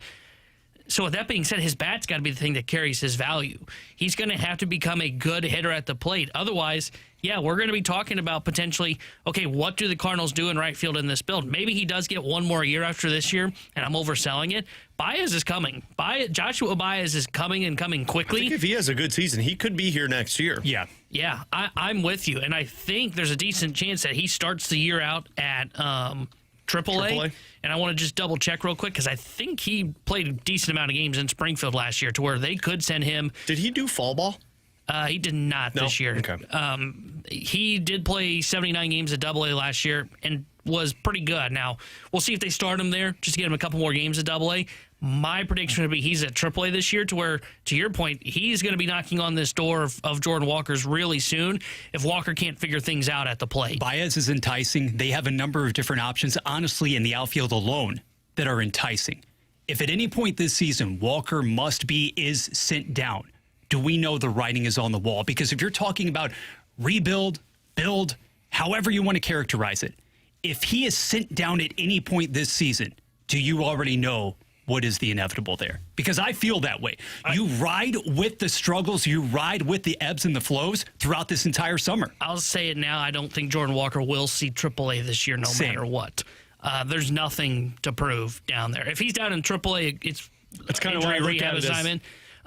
He either hits in the big leagues or he doesn't figure it out. And I think it's point blank period for the Cardinals. There's no guy that I can think of off the top of my head. And text line, I would love if you can find one for me if you can think of one. There's no guy that I've seen that's been in the big leagues for, this would be his fourth season. Yep. Goes down to the minor leagues in year 4 after being given a really big runway opportunity like Jordan Walker has had, and then suddenly figures it out at time at AAA. It doesn't happen. At this point in his career, you're either a big leaguer or you're not. And I think that's what is on the table for Jordan Walker this year. And it's why, again, I think if he's going to be a part of the build going forward for the Cardinals, he's going to have to be a guy that is able to hit above league average while giving them average defense out in right field. Yep. The other thing I wanted to mention was from Derek Gould's piece talking about Ollie's comments yesterday about how their focus is going to be being aggressive on the base paths. And it's kind of a top-to-bottom mindset for every player of when you get on base, we're using aggressive mindsets. We're going to steal bases. We're going to try and manufacture those runs. Do you buy into any of it, T-Bone? Because I feel like for the last few seasons, we've been hearing them saying, we're going to be aggressive on the base paths. We're going to go out there and see Victor Scott steal 40 bags. We're going to see Mason Wynn steal and Jordan Walker. Maybe it's just kind of recency to where it's like I don't look at it as I think that's going to happen at all, but I don't know. Where am I at compared to where you were at? Yeah, I think this is just – I think Ollie's saying the right thing of like they're going to have to really push the limits on guys and really try and steal some bases because they are going to be more of a team that manufactures runs. You have to do it like Milwaukee. Yeah, the problem, though, is like I don't know who we're looking at as like going to be these big stolen base guys. Scott, you hope, is going to be able to add to it. If he has a year, which I'm thinking of, could he get to like 10% below league average? He might be able to steal 45 to 50 bags. He had a little bit there.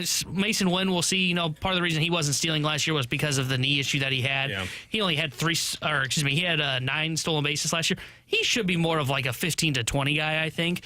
Outside of that, though, I don't know. Yeah, I don't know Weatherholt will be a guy to keep an eye on that could do it. 33 bags for Memphis, 40 for Springfield last season, so 73 in total. So we'll see if they do this more aggressive approach, but I feel like this has been a conversation in St. Louis for a decade. That's it, though, right? Like it's Weatherholt, Wynn, Scott. Yeah, maybe Sajaci. If Sajaci can get on base, maybe, but Newtbar, maybe, but really. I don't really think that. But it's Burleson's not. Walker's another one that will be in. If Walker can find a way to get on base, he's a freak athlete, man. He had 10 stolen bases last year. Yeah. And he never got on base. So him getting 10 stolen bases, he could be a guy that could really add to that total. I don't know if they're actually going to be able to follow through on this because for a decade now, we get to spring training, we hear about we're going to push the limits, we're going to try and be more aggressive on the base paths. Last year, they kind of did it for, a month and a half. That was it. And then that was kind of it. And I think part of that was Wynn dealt with injury, and then Scott just wasn't getting on base, so that might explain it. I don't expect them to be this ultra aggressive team that's stealing a bunch of bases still. Unfortunately, you just don't have a big pool from which to choose in that regard. And I think it's amplified, too, when you actually look elsewhere inside of your own division and you realize, among the top 5 teams in that category, as recently as last season, Milwaukee was swiping bags, right? Chicago was doing it, even Cincinnati with De La Cruz, etc. The Pirates were mediocre in that regard.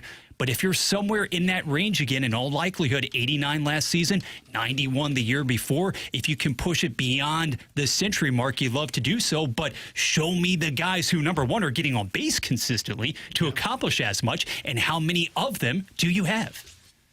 Milwaukee had 7 guys, and at least in their starting lineup, 7 guys last year to score double-digit bases. Number 2 in the majors? Double-digit. Number 1 in the NL. How many double-digit stolen bases Cardinals players do they have next year? Scott will be there. Wynn will be there. Weatherholt will be there. I think Weatherholt will be there. Walker will get, if Walker had 10 last year, he'll definitely get there. Yeah. 4? Not bad, not great, but how many of those guys? Somebody I'm missing? Out of curiosity? Burleson. Check Burleson. Burley was not what I was thinking. Is he going to be the sneaky 5. Albert type? I don't know about that. No, I was thinking sneaky Goldschmidt type. Herrera might be able to do it. I don't know if he'll do it as much as a catcher. You know how many stolen bases he had last year? How many? 8. So he might be able to get like Burleson 10. had 9 in 2024. If Sajaci gets the time, he could be an option too. So, 7 for Milwaukee, as you mentioned, second most in Major League Baseball. Now, they had 2 guys who had 20. I don't know if the Cardinals have any of those. Maybe it's Victor Scott and that's it. But, look, I'd love to see it. I think if anything, it creates excitement and is able to make your team more competitive. It's so hard for me to buy into when I've heard that for the last few seasons, and we still haven't seen them be aggressive on the base paths. Coming up next, Tanner Hendrickson, Bradford Brunson, Alex Ferrario. Let's get to some NFL quick hitters here on 101 ESPN. 101 ESPN is powered by Kaufman Townsley, St. Louis's injury lawyers. Call 314-777-7777. That's 314-777-7777. Tune in next week as the Morning After broadcast live from Cardinals spring training in Jupiter, Florida. Tim, Doug, Martin, and Jackson will be talking with players, coaches, and reporting on all the news from Roger Dean Stadium. Don't miss TMA Live from spring training all next week. Brought to you by Healthcare Evolution. Nagging injury? In pain? Real answers and same-day pain relief at healthcare-evolution.com.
hear from you. Use the Scott Lee Mic Drop feature on the 101 mobile app. Give us your opinion on anything St. Louis sports with a mic drop. Brought to you by the Scott Lee Heating Company. 101 ESPN Sports Center.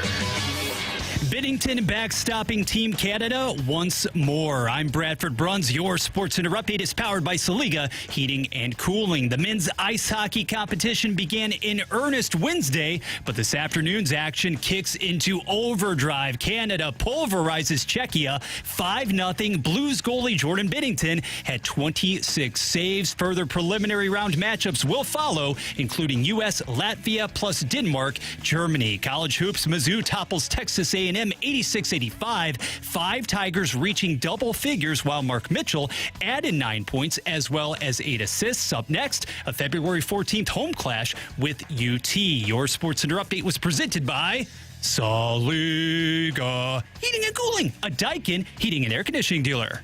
They are St. Louis. It's BK and Ferrario on 101 ESPN.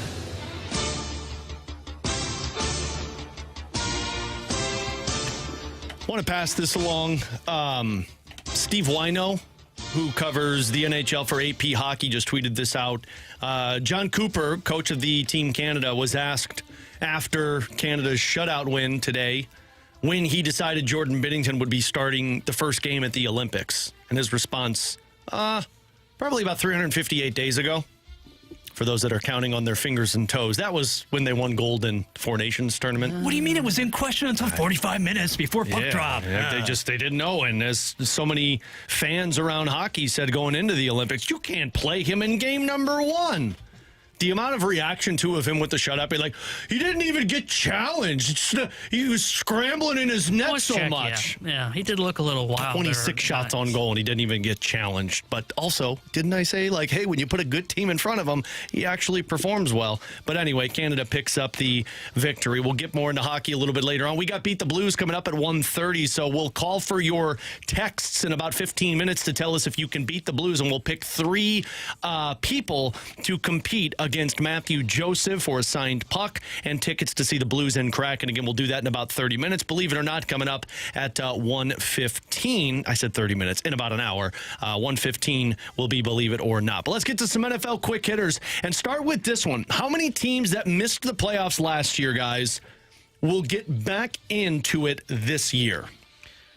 So I keep going back and forth on what Baltimore is going to be next year because I like Lamar. I don't know that I like a lot of the roster around him, but I'm going to bet on Lamar and them to get in. I would bet on the Bengals to get in. See, I'm not sure on the Bengals. The Bengals have a lot of issues to figure out. True, but I think they're going to be better than the Steelers. And I think that division is very gettable. It's very vulnerable. I like Cincinnati, provided that Burrow finds a way to get through 17 games to get in. I think the Colts get back in, or Colts get in. They just fell flat on their face at the end of the season. Though? Now that Danny Dimes has blown out that good old Achilles. I guess that's fair. You don't like Riley Leonard? Notre Dame's finest? Anthony Richardson? They brought in a 40-year-old to be their quarterback. That was a great retort. And then the Chiefs, obviously. The Chiefs are back into that. Yeah. So that's 3 in the AFC. So I guess the follow-up is who falls out of it. Steelers fall out of it. I think the Chargers fall out of it. I'm kind of with you. I'm kind of done buying into it, but I don't know who that third team is. Let me tell you this. I'm not sold on Jacksonville reproducing what it did in 2025. I'm not even kidding. Look, I understand it sounds as if I'm absolutely dissing on the organization, on the winning streak, on Trevor Lawrence, the play down the stretch.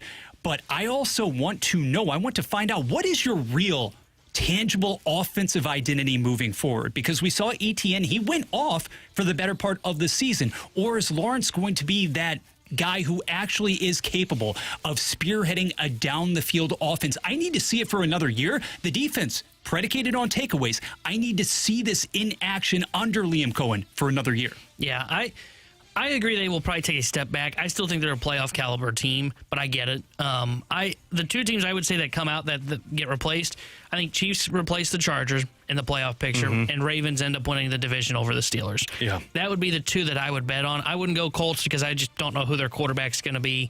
Raiders will be interesting with the number 1 overall pick, but they're not going to get there. They're going to get rid of Max Crosby. No way. The Bengals one that you talked about, I don't know that they can fix the defense in time. Yeah. And that's their biggest problem is offensively you look at it and go, okay, not bad. And then you look at their defense and you go, man, they can't stop anything. And the hard part there is who falls out of it. If you don't believe in Jacksonville, I don't think the Texans fall out of it. I don't think the Broncos fall out of it, nor do I think the Patriots fall out of it. And then the NFC? I got 3 on the NFC side, so I'm curious if yours are the same as mine. Ooh, 3. So I got the Commanders. They're one that I'm 50-50 on. Bradford shaking his head. Can't go there. No. I can't go there yet. I think Going Jayden more Daniels, under center this year, I Bradford. I think That's what Dan Daniels. Quinn said yesterday. Sure. I think Daniels is healthier. Oh, and I see it on the screen over there, too. Oh, look at that. Oh, it's got to be Got to keep big them news. healthy. The Herd's talking about it. I think the Lions are in, and I think the Buccaneers are in. So I didn't pick a team from the NFC South. I just went somebody else will replace the Panthers. That was my third It team. could be the Bucs, but I agree with that one. I think the South is one that you could definitely see that change occur.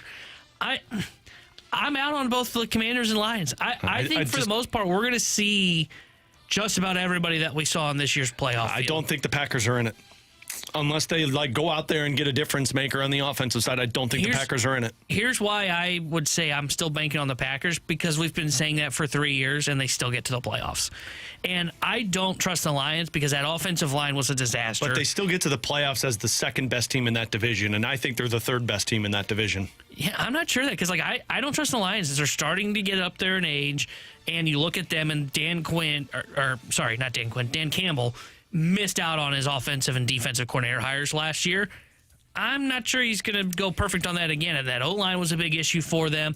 I think they've missed their window. I think the Lions have. I think they may have missed the championship window.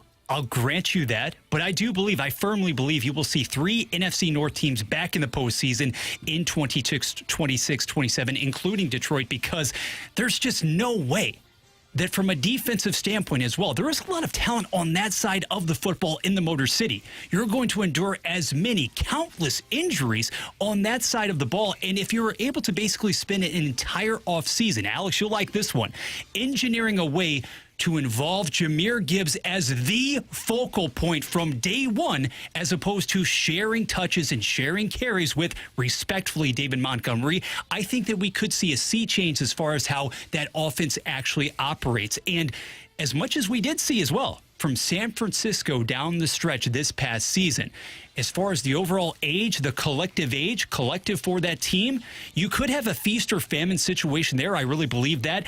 I love Daniels in Washington, but I'm going to say in the NFC East, by the way, I'm not sold on Philadelphia even getting back to the playoffs, but Dallas, not Washington, is going to be the foremost competitor to the Eagles. That's a good one, too. I like that, too. They got to fix their defense. Yeah. But. And to be fair, if you have a defensive problem, we've seen teams be able to at least somewhat fix that problem quickly, right? When you're on the offensive side of the ball, I think it's a little bit harder because you got to get the quarterback right, then you got to get the offensive line right, and then you can surround them with the weapons. We've seen some defenses go from middle of the pack to pretty good, or from pretty good to pretty bad, or pretty bad to decent. Defense is the one that really fluctuates in the NFL. So if you had a bad defense, like the Cowboys, like the Commanders, Lions, but again, the O-line's a big problem for them, there's a decent chance you might be able to turn it around enough to get yourself into the playoffs. I do find the Cowboys interesting because I've been a big Dak Prescott fan. I think he's a solid quarterback. If they can get that defense right, I agree with Bradford. They definitely could be a playoff team. So on the quarterback side of things, we saw Drake May go from his rookie year to what he did this season in terms of Super Bowl runner-up. I almost said Super Bowl champion. That's not how that game went. In terms of rookie quarterbacks from this past year, do any of them stand out to you and say, he could take the same step as Drake May? Maybe not so much as the team's success, but let's just look at the Drake May success, because I thought for the longest time this season he would be the MVP, or at least the runner-up MVP to Matt Stafford. But anybody, in your opinion, with those rookie quarterbacks do that this year? I think there's one that's possible of doing it. Now, he's got to overcome some organizational dysfunction. Tyler Shuck? No. Me too, man. Me too, man. He's a vet. That poor guy is stuck in still cap hell somehow with the Saints. Find a way to beat the Buccaneers when Alex picks him as a survivor. I think he's interesting, Tyler Shuck. I don't know how good he's really going to be, but I'm at least intrigued to see what it looks like continuing there. Mine would be Cam Ward and the Titans, because it's basically the same formula that happened last year. Mm-hmm. Now, I don't think Robert Saleh is Mike Vrabel, but So I think if he was in a good situation in an organization, not dysfunctional like the Jets, he would have been a solid head coach. Problem is I don't know if I trust the function of the Titans organization as a whole. But, man, you look at the formula. Cam Ward looked pretty good in his rookie season for the Titans. Had moments, especially down in the home stretch. Add on top of that, they've got a ton of cap space to go out there and just upgrade the roster around him. They have the most cap space in the NFL going to this offseason at $104 million. Wow. I think they can do what the Patriots did. They probably don't end up building a roster where you look at it and go, well, they've got this elite weapon. Can they build a cast of receivers that like the Patriots had of Stephon Diggs, Matt Collins, and Cam Ward just plays really well in what should be an easier schedule since they finished last in the South?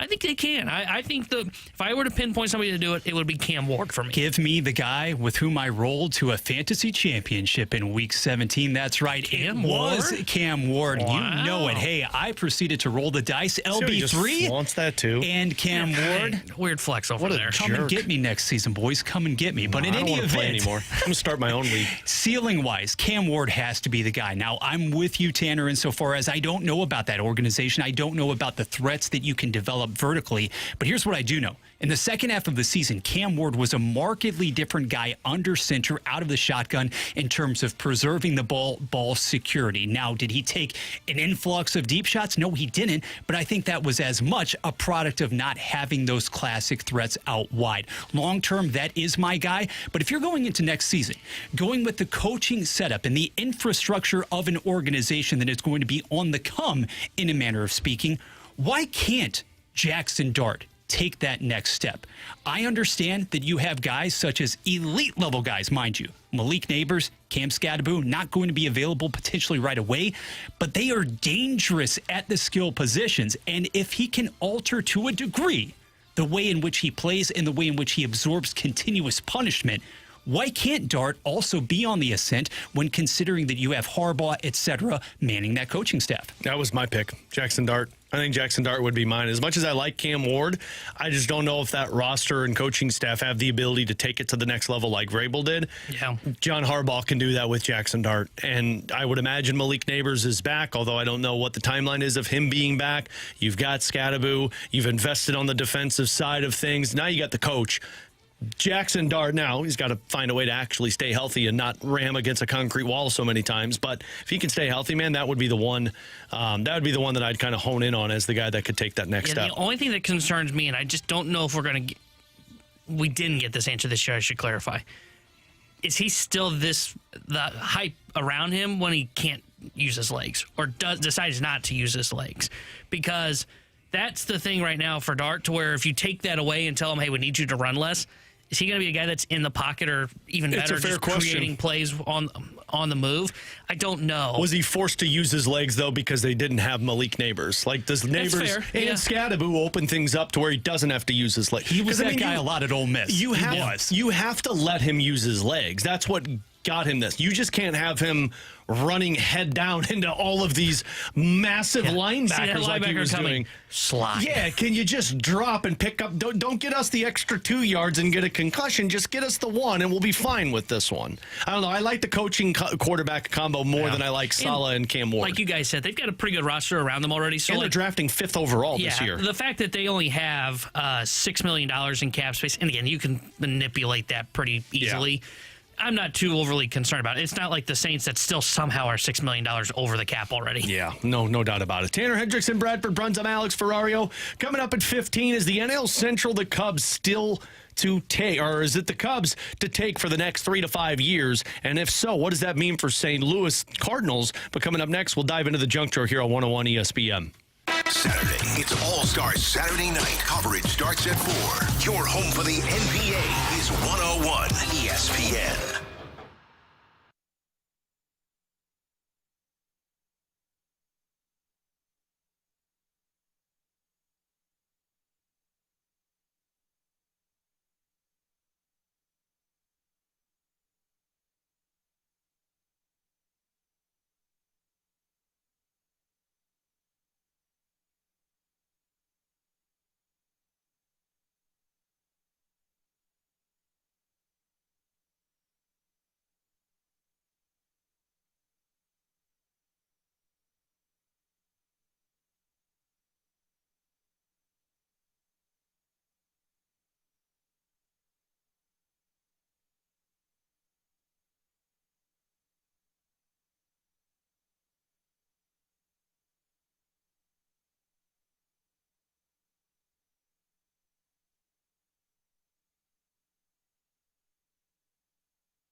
ESPN has your shot to score a pair of passes to the 2026 State Farm Missouri Valley Conference Men's Basketball Tournament, hitting the court at Enterprise Center March 5th through the 8th. March begins here with the Arch Madness of the annual MVC Tournament, featuring an 11-team field. All session and single session tickets are on sale now. Get all the details and enter to win free tickets for Arch Madness now at 101ESPN.com or on your 101 app. Giving you the picture, the real big St. Louis sports picture. It's BK and Ferrario on 101 ESPN. Let's open it up. The Junk Drawer with BK and Ferrario.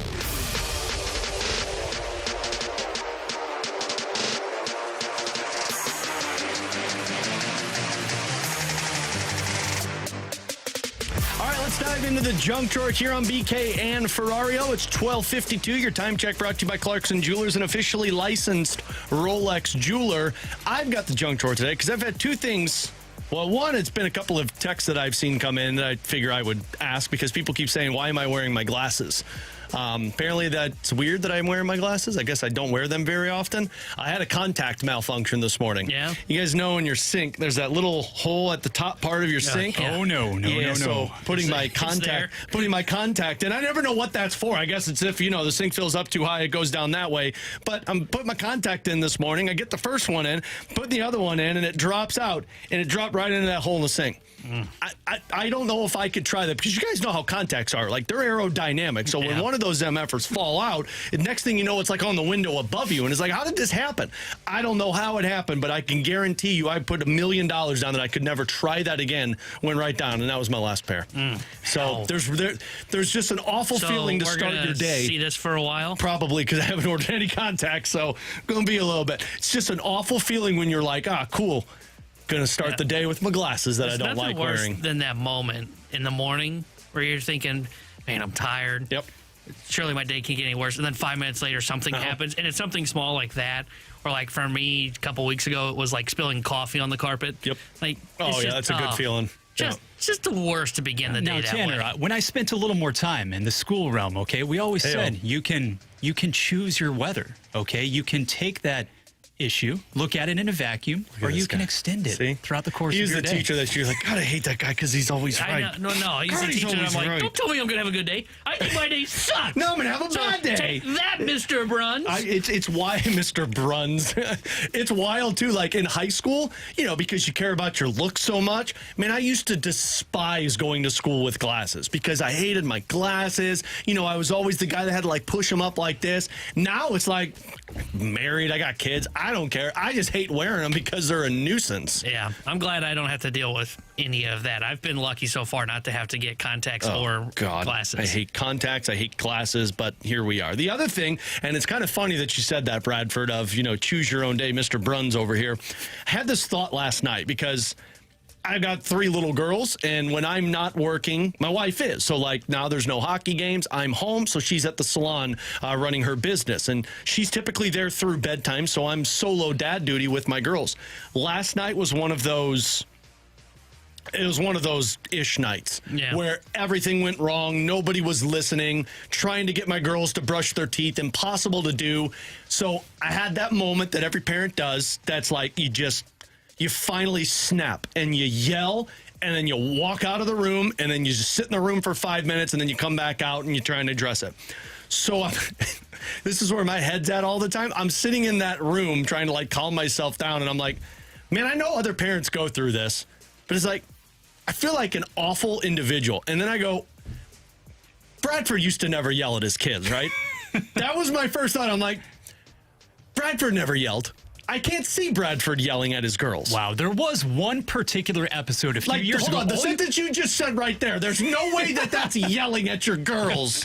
No, see, I didn't elevate it, but basically everything, hey, it's in moderation, right? If you need to make a statement, if you need to stand on business, maybe quite literally, one time. What's your voice at me? One time. God. That's all it took a few years ago. And we'll leave it at that. So what you're saying is you went full psycho mode, and then they never once challenged you again. I may have turned it up a notch, yeah. Yeah. Apparently, I keep it up to 10 all the time. And now it's just they're like, whatever, Dad, you're not going to do anything. Because, get up to an 11. Dad yells and raises his voice. Dad walks out of the room. I come back out. I apologize to the girls. I say, Daddy needs to be better. And then we go about their business of them not listening to me. But I say this to Katie every single night that I'm home by myself or that she's home. God bless you solo parents. Like, I don't know how you do it. Because from 5 o'clock, I love my girls more than anything. It is the most fun for me to be around. But from 5 o'clock until like 7:30, I don't know how people survive. Trying to get dinner cooked while they're just throwing water. The other day, my daughter took her sock, stuffed it in the sink, and just turned the water on and walked away. Oh, that's a bad beat. Now, thankfully, I caught it before it flowed, but I'm like, what are we doing? So I wanted to see how it filled up. I don't know how parents do it. I don't know how parents do it. Well, I wonder what she's doing in science these days, though. Science, she's in Mother's Day out still. Well, she's using scissors to cut paper. We haven't hit that. They love using scissors on like paper. We haven't hit that stage yet where they cut each other's hair. Oh. And I am so thankful because I hope that stage does not occur for you, my friend. Katie's got so much confidence in them. Like, they'll sit and, like, Katie's in the other room, and they will legitimately sit at their coloring table and just color and use glue sticks and use scissors because they do it at school all the time. And, like, the one time I was home, Katie was in the other room, and I go, are you not sitting there with them? She goes, no, they're fine. No joke. They sat there for 15 minutes and just did it. How about that? Just parenting, ladies and gentlemen. But that was my thought when I yelled at my girls. I'm like, you know what? Bradford's got to be a better parent than me because there's no way Bradford ever yelled. And now I know that WBD. Bradford just yelled once, and they said, never again, Mr. Bruns. Never again. Bradford Bruns, Tanner Hendrickson, I'm Alex Ferrario. It's BK and Ferrario here on 101 ESPN. Coming up at 15, it's everyone's favorite segment of the week, believe it or not. But coming up next is the NL Central the Cubs is to take for the next 3 to 5 years. We'll talk about that and how the Cardinals should build if it's true next on 101 ESPN. 101 ESPN's Blues Fan of the Week. Congratulations to Micah Walla of Lake St. Louis, Missouri. He's our newest 101 ESPN Blues Fan of the Week. Submit your pick now at 101ESPN.com to be the next Fan of the Week and take home a pair of tickets to an upcoming Blues game. Our Blues Fan of the Week is presented by CarStar, your auto body repair experts. Locally owned with nationwide warranty. See us at carstar.com.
Text us anytime at 314-399-9646 on the Air Comfort Service Heating, Cooling, and Insulation text line on 101 ESPN.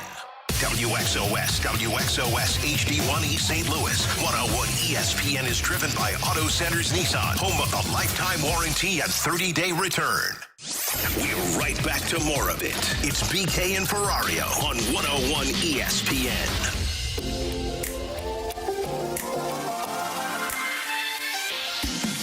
Along with Bradford Bruns and Tanner Hendrickson. I'm Alex Ferrario. Final hour of BK and Ferrario on a Thursday edition.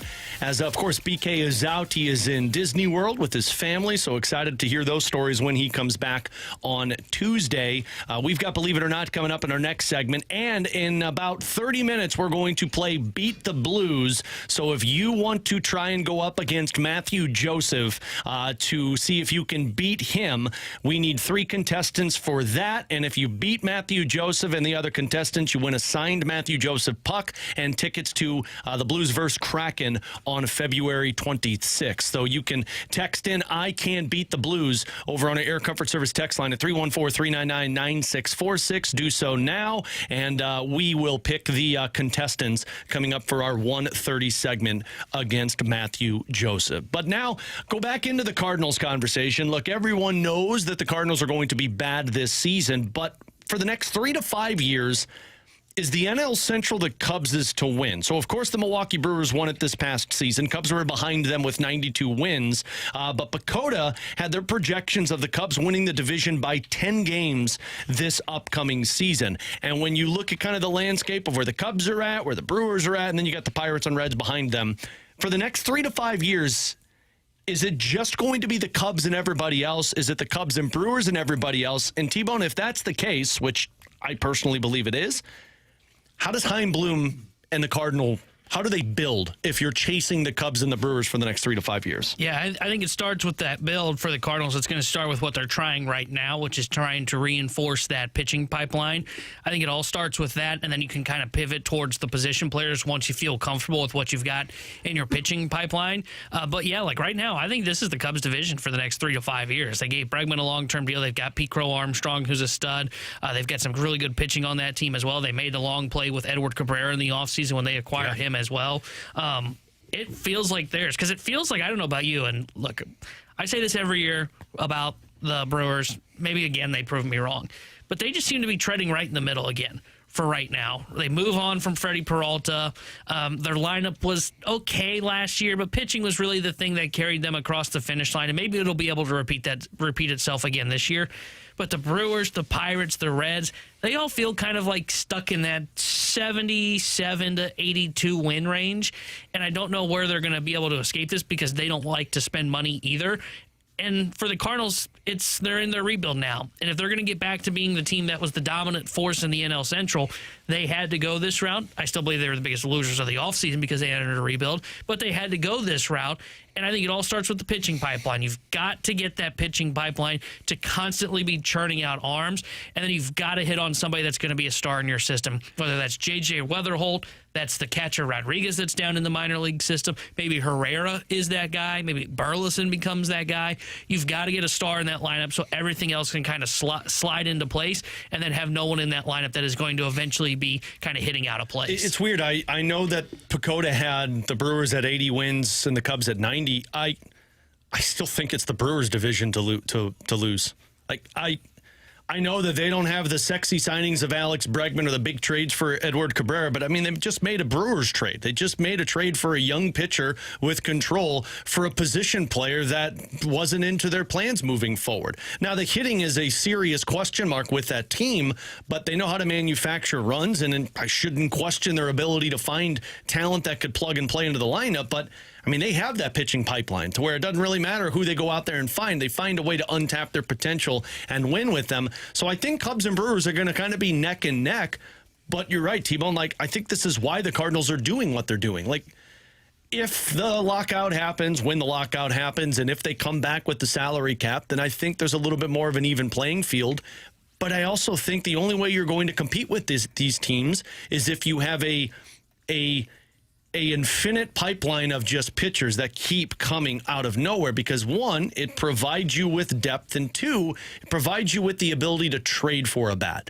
I still hope that they find the bat through drafts or the international market, but if not, at some point you have to make that trade. You will not compete with those teams. You will not be the number one team in the NL Central until you find a superstar bat in the middle of the lineup. You've got to have one of those guys, and if you find one of them and everything else falls into place, then I think you put yourself in the conversation with the Cubs. And the reason I say you have to start with the pitching pipeline, you mentioned this with the Brewers. It's the thing that carried them, and we talked about it in season.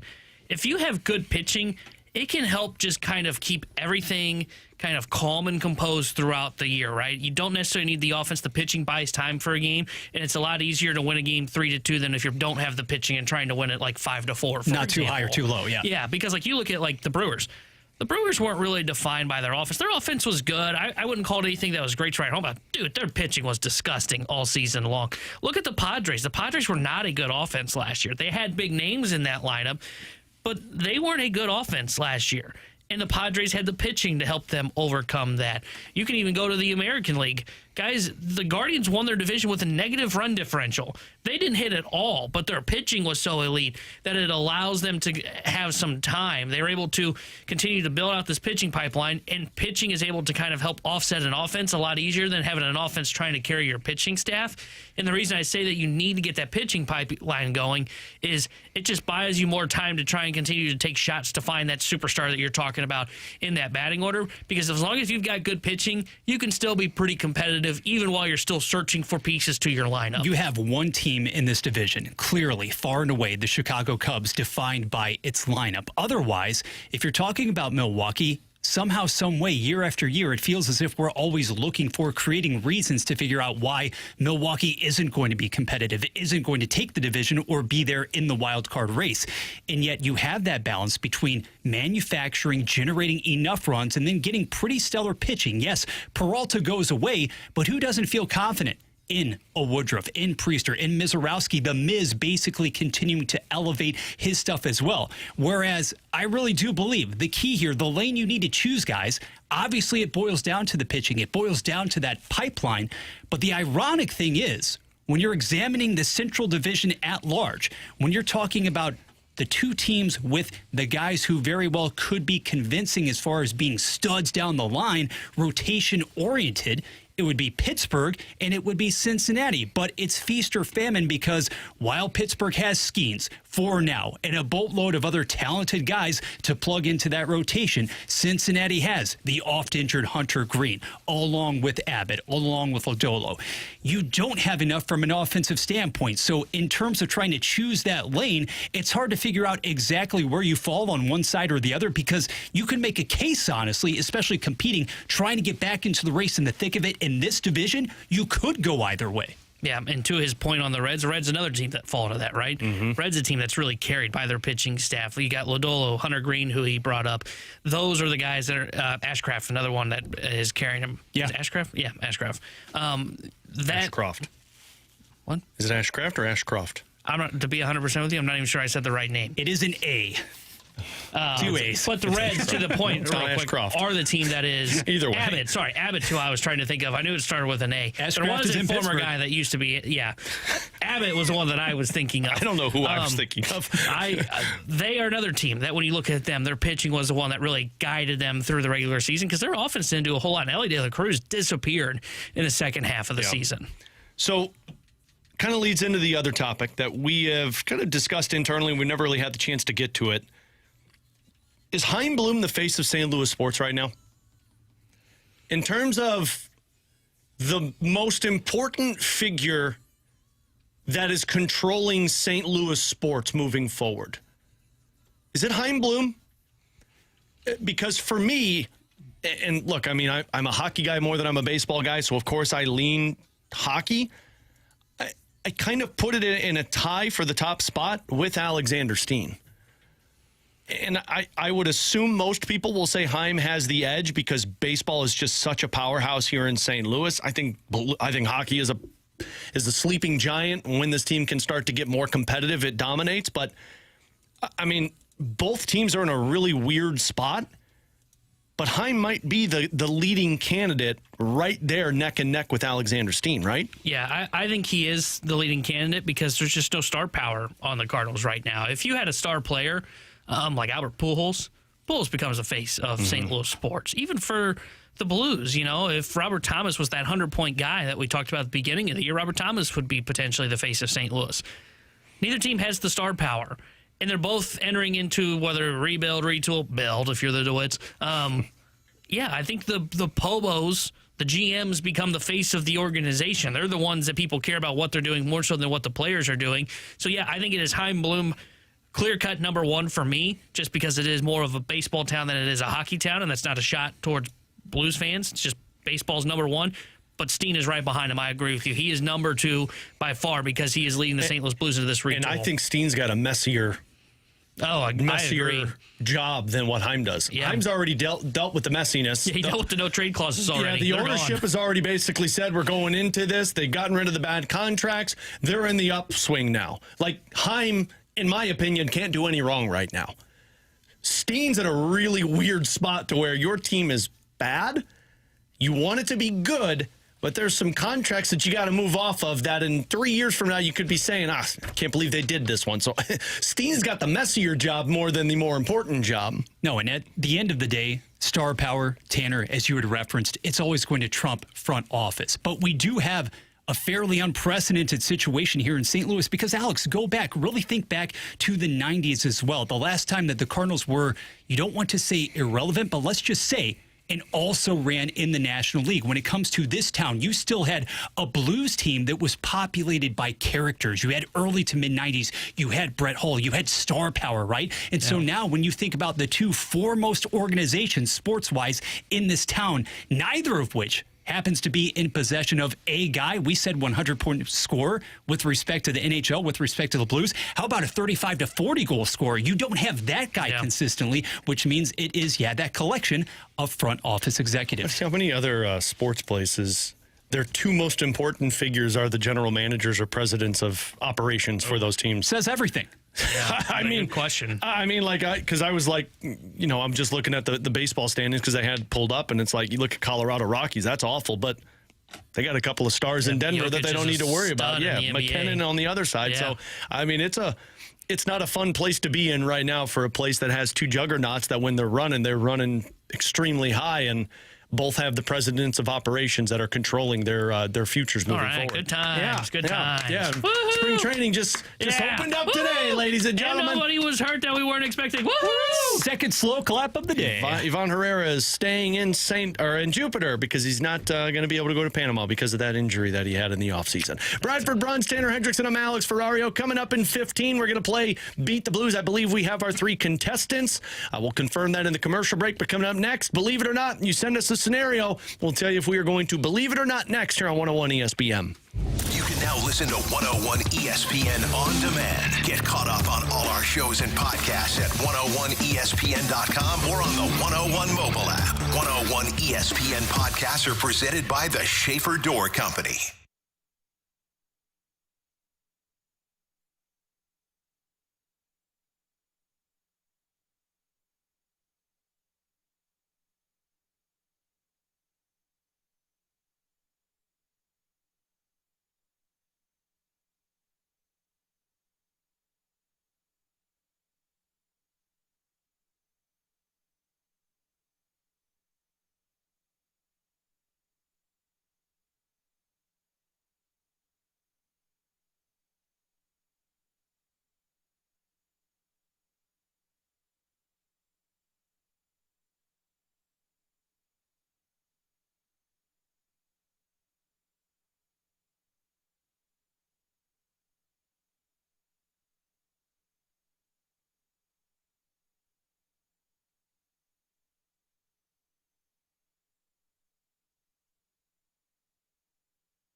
This is exactly where you want to be listening to us. It's BK and Ferrario on 101 ESPN.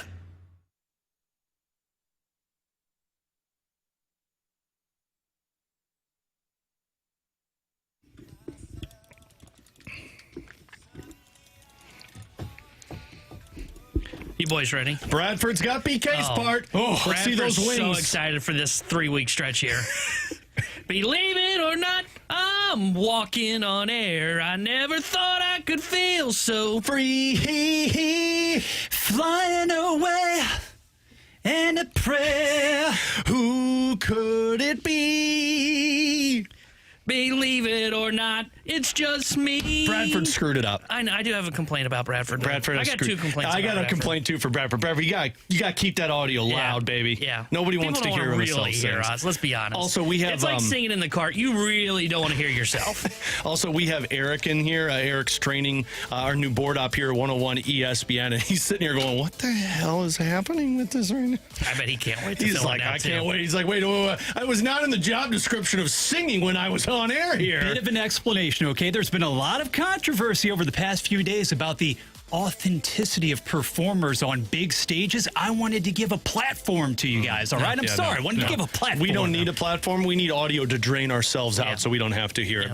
Otherwise, the people are not going to want to hear it. It's still the favorite part of the day, the favorite part of the week. Believe it or not. You send us a scenario to our Air Comfort Service text line, 314-399-9646. Also, our YouTube channel at 101 ESPN STL. Will you give us a scenario? We will tell you if we are going to believe it or not. Guys, believe it or not, Jordan Binnington will play in every single game for the Olympic elimination games.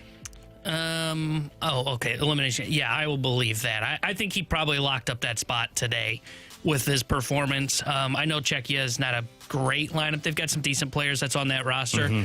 And he faced a decent volume of shots. I think it was 26 saves, if not mistaken. Yeah. And those weren't all 12 just high danger, by the way. I was going to say, not all of those were just cupcakes either. There were some high danger, as you said, there were 12.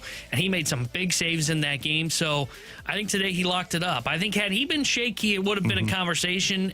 And I don't know if he'll start the next game just because they want to get Thompson in, I think. Just get him one in. That way he's ready to go.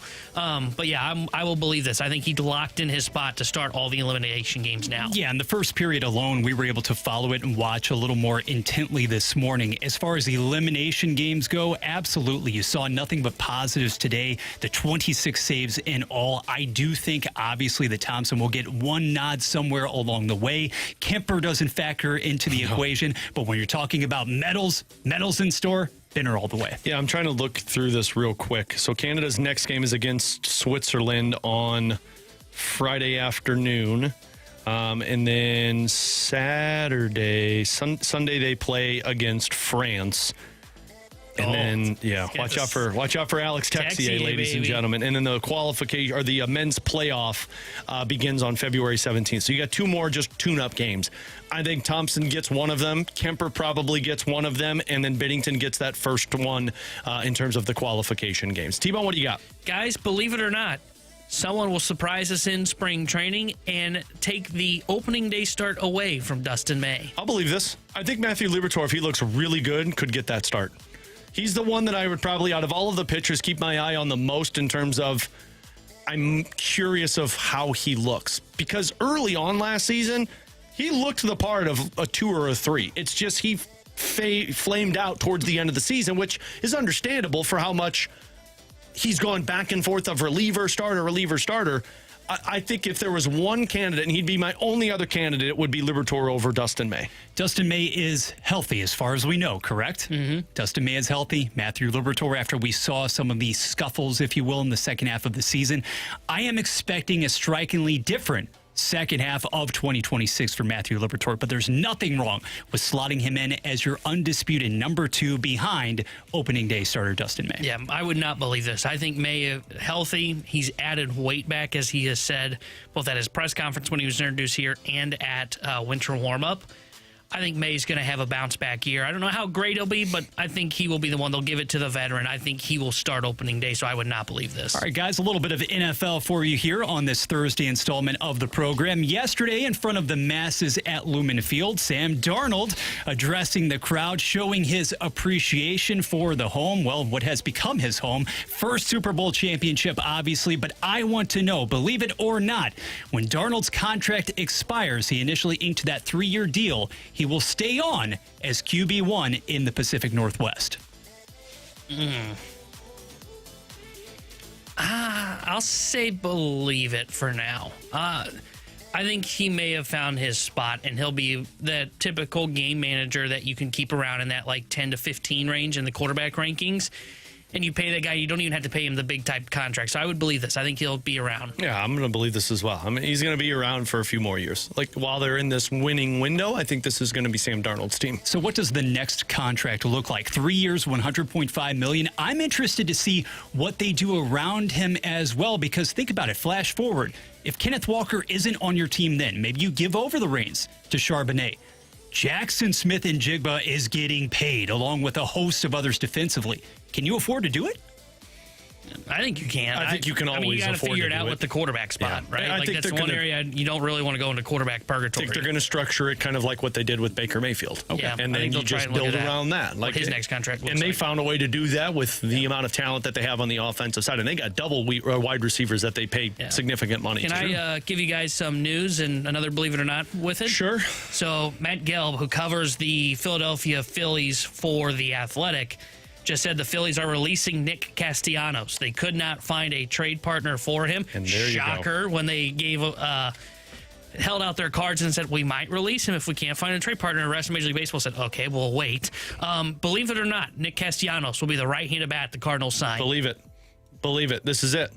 I seriously wonder if the Cardinals were in talks of trading with him, but they weren't going to pay what the Phillies wanted. And they know going to have to release him. You're not going to keep him, and we'll wait. And so they're going to wait, and they'll go after him. So I don't know if Castellanos wants to be in St. Louis. If I'm Castellanos, I'd probably like to try and win a World Series because I've been a part of so many contending teams. So does he want to go to St. Louis? Probably not. So it's going to come down to, are they willing to give him a healthy enough deal to make him want to come to St. Louis? But yeah, when you say right-handed bat and we're in the works for one, that tells me that they had an idea and you just wait for it to happen. I'm not believing it. Not whatsoever. Okay. This is a guy who is accustomed to playing no fewer than, well, we'll say it, 162 games. Think about how that news, that development was received last summer when he was pulled from the lineup in July. Okay, well, he yelled at his manager. Yeah, prickly to boot.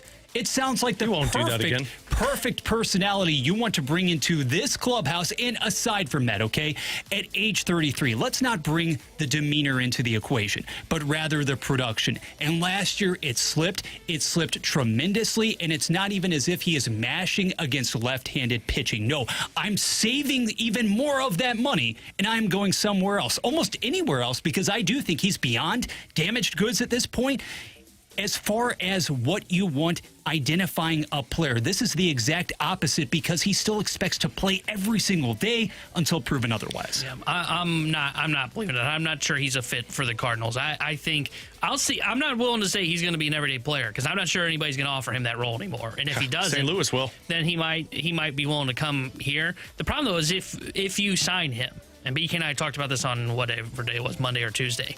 If you sign him, you have to lock him into that everyday role, like you're saying. So either I'm kicking Newbar or Walker out of the starting lineup, which they don't want to do. DH? Well, if I do DH, then I have to lock in Herrera as my catcher all season long. I think that's what they want to do. I'm not 100% convinced they believe Herrera is going to be a catcher. But you're going to get days off when Herrera's getting a day off. Castellanos gets a day off or moves to the outfield. You still have three other catchers. Makes sense. And the other thing for me, here's where if you're signing him for what he's going to bring you value-wise at the deadline.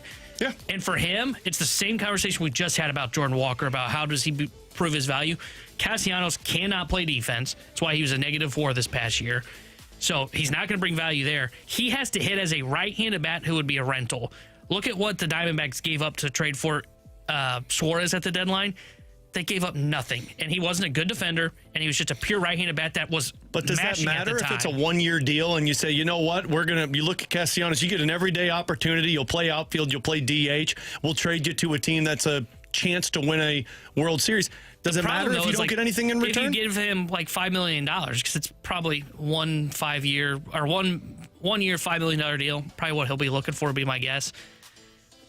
If you do that, and then he doesn't hit, because I don't think he can play much anymore in his career because he is on the decline, you just wasted $5 million and you gave up that spot and you locked in everyday at-bats for him. But it's a one-year deal, though. I don't think he makes any sense for him. And I think when you sign, whoever they're going to acquire, unless it's someone that's got control, like in a trade, if they sign Randall Grichuk, the whole point of signing Randall Grichuk is not to have Randall Grichuk and relive the memories and have this right-handed bat that can slide into your lineup. It's to hope that he hits left-handed pitching very well, and then you can trade him at the deadline for just even a lottery ticket prospect. I mean, if you gave me the two options, same price, Castellanos and Grichuk, I'd go Castellanos. I'd go Grichuk. I think he can play, and he can play the outfield too defensively a little bit. Not apples to apples here, but it would be akin to a worse version of bringing in a Brandon Crawford type, because Crawford. Hey, you watch your mouth for DJ Crawford. The leadership traits. Are you getting that from Nick Castellanos? That's not apples to oranges. Crawford definitely could not play at that point in his career. At least Castellanos, to his defense, was only 12% below league average and had a slug of 400. What did you see in the second half? What did he do other than hit singles occasionally and pout about Max Kepler taking time? Hey, I'll take it. That's attitude. I like attitude on my team. Worked out well for the guys that they had previously. But I'm so sick of the right-handed bat. Just sign the guy so we can move on from it. All right, let's get to yours right now. Believe it or not, scenarios 314-399-9646. Believe it or not, the Cardinals will get to the playoffs before the Blues get to the playoffs. I'm not believing it. I think the Blues will get to the playoffs next year. If they make the right roster moves, I think they could be a playoff team next year. I don't think the Cardinals are a playoff team for at least the next 2, maybe 3 seasons. They may not have playoffs next year. So yeah, that's another thing. I'll believe that the Cardinals will get there first. I think what you said earlier, I think the Blues are in a tougher spot of trying to retool this roster with the no-trade clauses they got to deal with. They're about a year behind from where I think the Cardinals are. So I'll give the Cardinals the edge. I'll say the Cardinals make the playoffs first. Oh, wow. I'm going with the Blues here without a doubt. Quite honestly, number one, there isn't going to be a Major League Baseball season or much of a semblance of that in 27. But beyond that, as far as not necessarily your core pieces. What is your core, really? What constitutes that moving forward? But as far as ancillary talent goes, I've already seen it more, in my opinion, from the Blues, from Holloway, etc. So give me the note. Believe it or not, Jordan Binnington's Olympic play will sign his ticket out of St. Louis.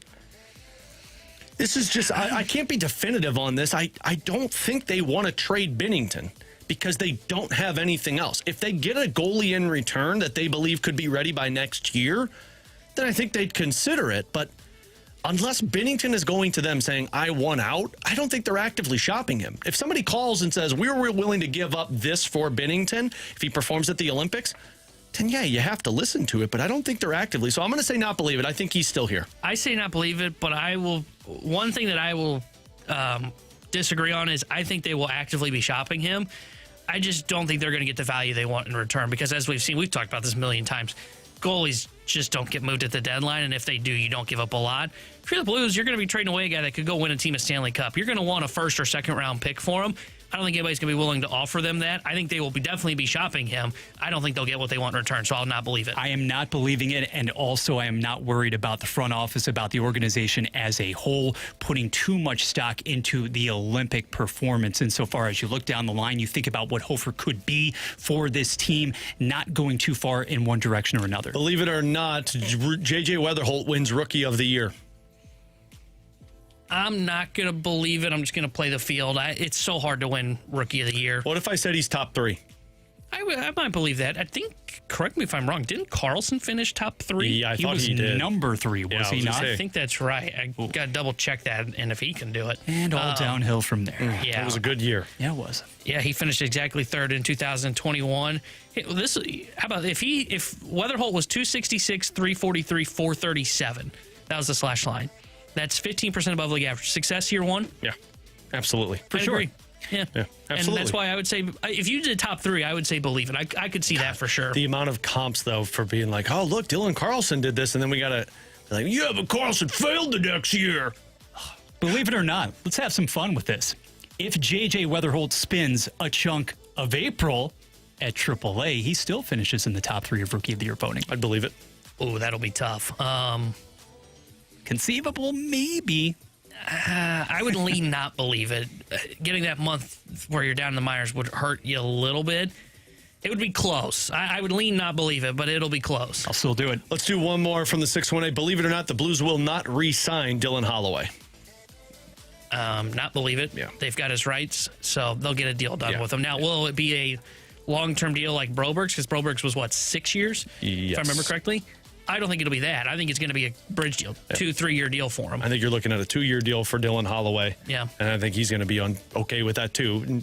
26 years old Especially when you since sign he's the had a big down one. year dealing with injuries. And the Blues own his rights for the next 3 seasons, I think it would be, or 2 seasons. So they're just essentially buying out the next 2 years. Like 2 years, $4 million, $3.5 million, something like that. Yeah, as far as forwards go, I don't know if there's another guy. I'm hard-pressed to think of another guy in whom I would place more trust with that group for the next 3 to 5 years. Oh, yeah. Yeah, there's no way, shape, or form that they don't bring him back. I mean, why would you walk away from that because he was injured for a couple of seasons? So, he'll be back with this one. All right, that's Believe It or Not. Coming up next, you get to play Beat the Blues. We've got 3 contestants to go up against Matthew Joseph. We'll get to that next here on 101 ESPN. 101 ESPN is powered by Kaufman Townsley, St. Louis's injury lawyers. Call 314-777-7777. That's 314-777-7777. On this season of Stupiracy, the podcast where stupidity and conspiracy collide, Riz and I take on a theory so ridiculous, you'll swear the internet has finally lost it. The claim? Helen Keller was a fraud. 14 books, 12 U.S. presidents, a global icon, and TikTok says it was all fake. So is this what happens when people get their history lessons from social media? Or is there something they don't want you to see? Stupiracy Season 2 is out now, starting with the Helen Keller conspiracy.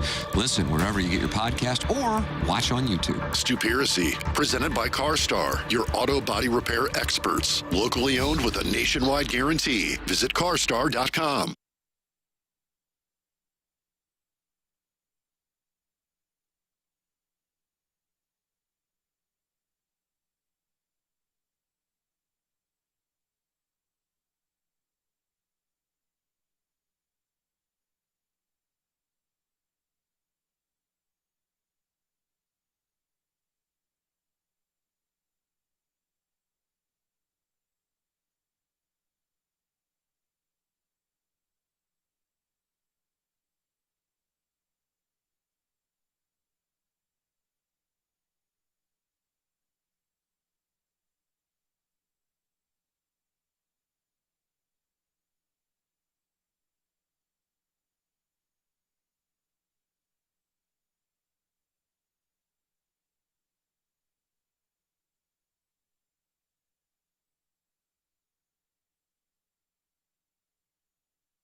Spread Zone, where sports betting meets reckless optimism, questionable logic, and the occasional stroke of genius. With hosts Anthony Stalter, Tim McKernan, and Scott Rizzuto. Check out the latest from the Spread Zone at 101ESPN.com or the 101 mobile app. The Spread Zone is brought to you by FanDuel Sportsbook. Make every moment more.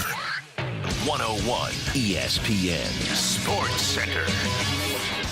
Team USA's pursuit of gold begins in T-minus 34 minutes. I'm Bradford Bruns. Your Sports Center update is presented by Saliga Heating and Cooling. Jordan Binnington backstopped Canada to a 5-0 win over Czechia earlier this afternoon. But now the Americans are taking center stage at Santa Julia Ice Hockey Arena. U.S.-Latvia puck drop set for 2:10 p.m. Denmark-Germany facing off shortly as well, with preliminary round action ramping up. Baseball, Cardinals pitchers and catchers held their first official workout today. Washington, meanwhile, adds ex-Redbird Miles Michaelis. Your SportsCenter update was powered by Saliga Heating and Cooling, a Daikin heating and air conditioning dealer.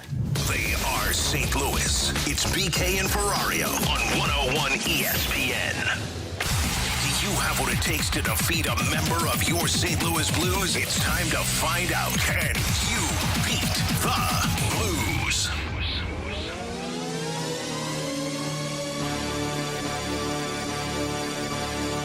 All right, it's your time to beat the Blues. All season long, we have one Blues player that 3 listeners get to go up against in a category. We will give you, the listener, the category, and you will have to name as many of the pieces that belong in that category in 15 seconds. And if you get more than Matthew Joseph, you will have beaten the Blue. And then, of course, you'll be going up against 2 other contestants, and whoever has the best numbers according to what you beat Matthew Joseph with wins beat the Blues. And you'll get a signed Matthew Joseph puck along with tickets to see the Blues and Kraken, the first game back out of the Olympic break on February 26. And again, the category, we will give you the category. You name as many things as you can, 15 seconds, and whoever's got the best numbers compared to Matthew Joseph wins this one. So we got 3 listeners. We've got Scotty, we've got Jeff, and Ryan is contestant number 1 for us. Ryan, how's it going? Hey, how's it going, fellas? Ryan, do you think you can beat Matthew Joseph in the St. Louis Blues? I'm going to sure give it hell, boy. There we go. God, I love it, Ryan. By the way, Ryan, I thought I saw your name. It was spelled R-I-A-N. I thought it was R-A-I-N, and I was really excited that your name was Rain. It's Ryan. I still love you, but I was hoping it was going to be Rain. All right, Ryan. I get that a lot. So the category for you, name as many of these things in 15 seconds that you can. Things that break. On your mark, get set. Oh, we got a jump start from Bradford. False start from Bradford. All right, let's redo it again. Ryan. Yes, sir. As many things as you can say that break. In 3, 2, 1, go. Glass, ice, your bones,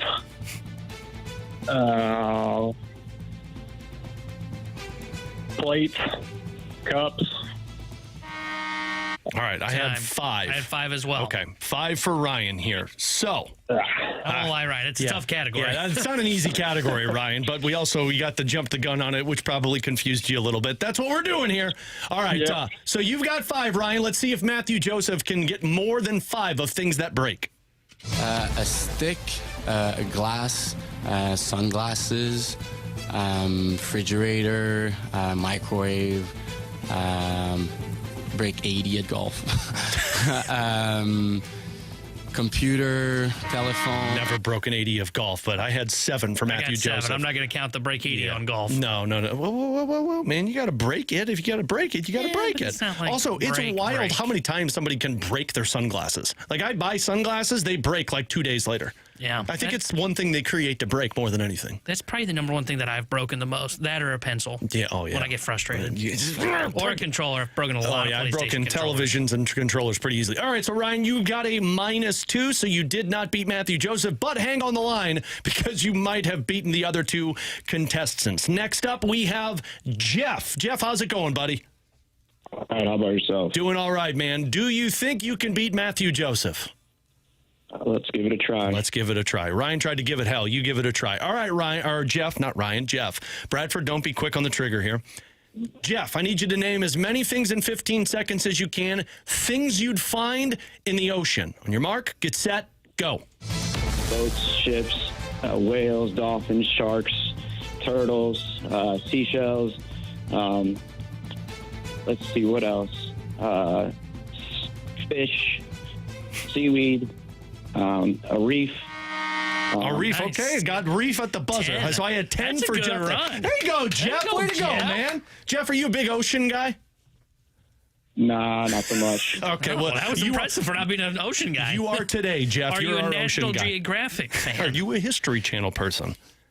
I mean, I'm a paramedic for a living, so I Oh, fantastic. watch anything health related. Well, thank There you you for go. what you do, Jeff. Appreciate it. All right, let's see if Matthew Joseph can beat 10 of things you'd find in the ocean.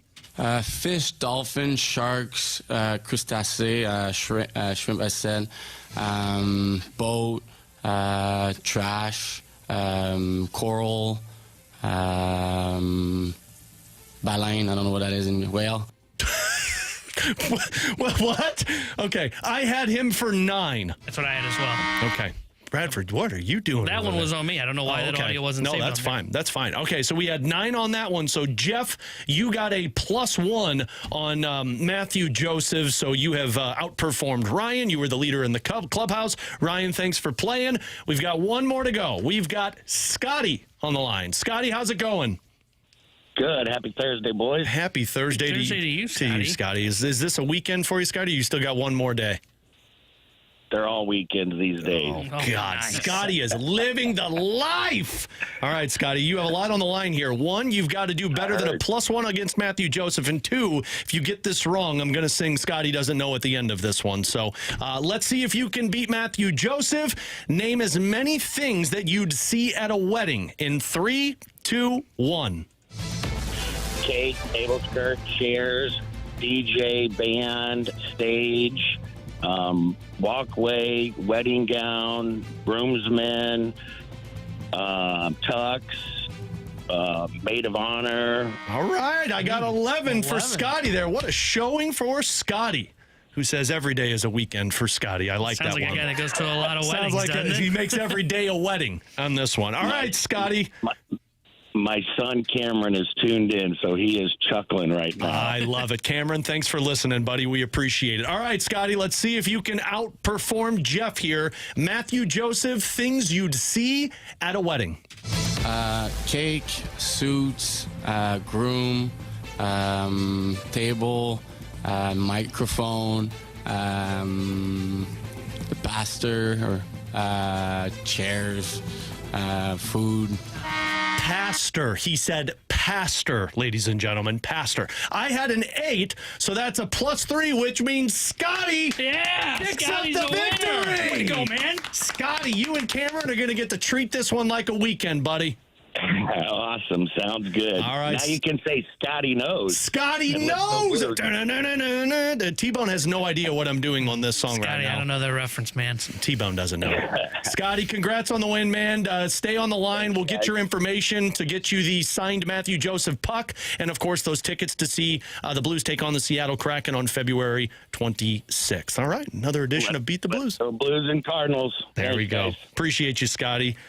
We have one more, right? One more this the Blues season to go, and it's next week. And next week it will be a signed Philip Broberg puck. Okay, there you go. So signed Philip Broberg puck, and then also tickets, of course, to a St. Louis Blues game. Yeah, it'll probably be towards the end of the season. There's not a whole lot of home games left to go. So next Thursday, the last one of the year, for Beat the Blues, as they'll go up against Philip Broberg. Appreciate Scotty, Jeff, and Ryan playing, and appreciate you all listening. We'll take a break, come back. We'll wrap it up with a rewind here on 101 ESPN. You can now watch 101 ESPN live on our Air Alliance Team Studio Cams. Catch every show live on our YouTube channel or at 101ESPN.com. 101 ESPN Studio Cams. Presented by the Air Alliance Team Heating and Cooling. Getting the job done quickly, correctly, 100% of the time. It's the best time of the year, and that is Ted Drew's famous frozen custard off of Chippewa is now open for its 97th season. It's been a St. Louis tradition since 1929, and to me, it signals warmer weather. It signals Cardinal baseball. It signals the better times in St. Louis, and that is Ted Drew's time. I love doing this because it's just a family tradition. Has always been this way for myself and my family, and now I get to do it with my girls. Going out to Ted Drew's, we call it Ferrario Fridays, where we go out on Fridays during the summertime, and we just sit and talk and enjoy time together while getting that famous frozen custard. And people have been doing this for 4 generations, a family family-run business that has been built on quality service and a love for St. Louis. They've got that delicious frozen custard, rich, creamy texture, perfected recipe, premium ingredients, and the passion for creating an unforgettable frozen custard experience. You can mix and match whatever flavors you want. They typically have new flavors that they come up with, but my personal favorite, I love the s'more. It's a concrete or a sundae. S'mores, Ted's delicious blend of chocolate, marshmallow, and graham crackers. While you're there, check out the gift shop, the historical museum that they have in the parking lot across from Ted Drew's off of Chippewa, and you could shop for unique Ted Drew's apparel. You could get historical items and Ted Drew's gift cards. Plus, they're hiring for the upcoming season. And if you're looking for a job this spring and summertime, check it out over at teddrews.com for additional information. Ted Drew's famous frozen custard, real tradition. Ted Drew's, it's St. Louis.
Giving you the picture, the real big St. Louis sports picture. It's BK and Ferrario on 101 ESPN. Let's run it back with a daily rewind on BK and Ferrario. Brought to you by Gloria Lou, your home sold guaranteed realty. Selling your home begins at GloriaHasTheBuyers.com.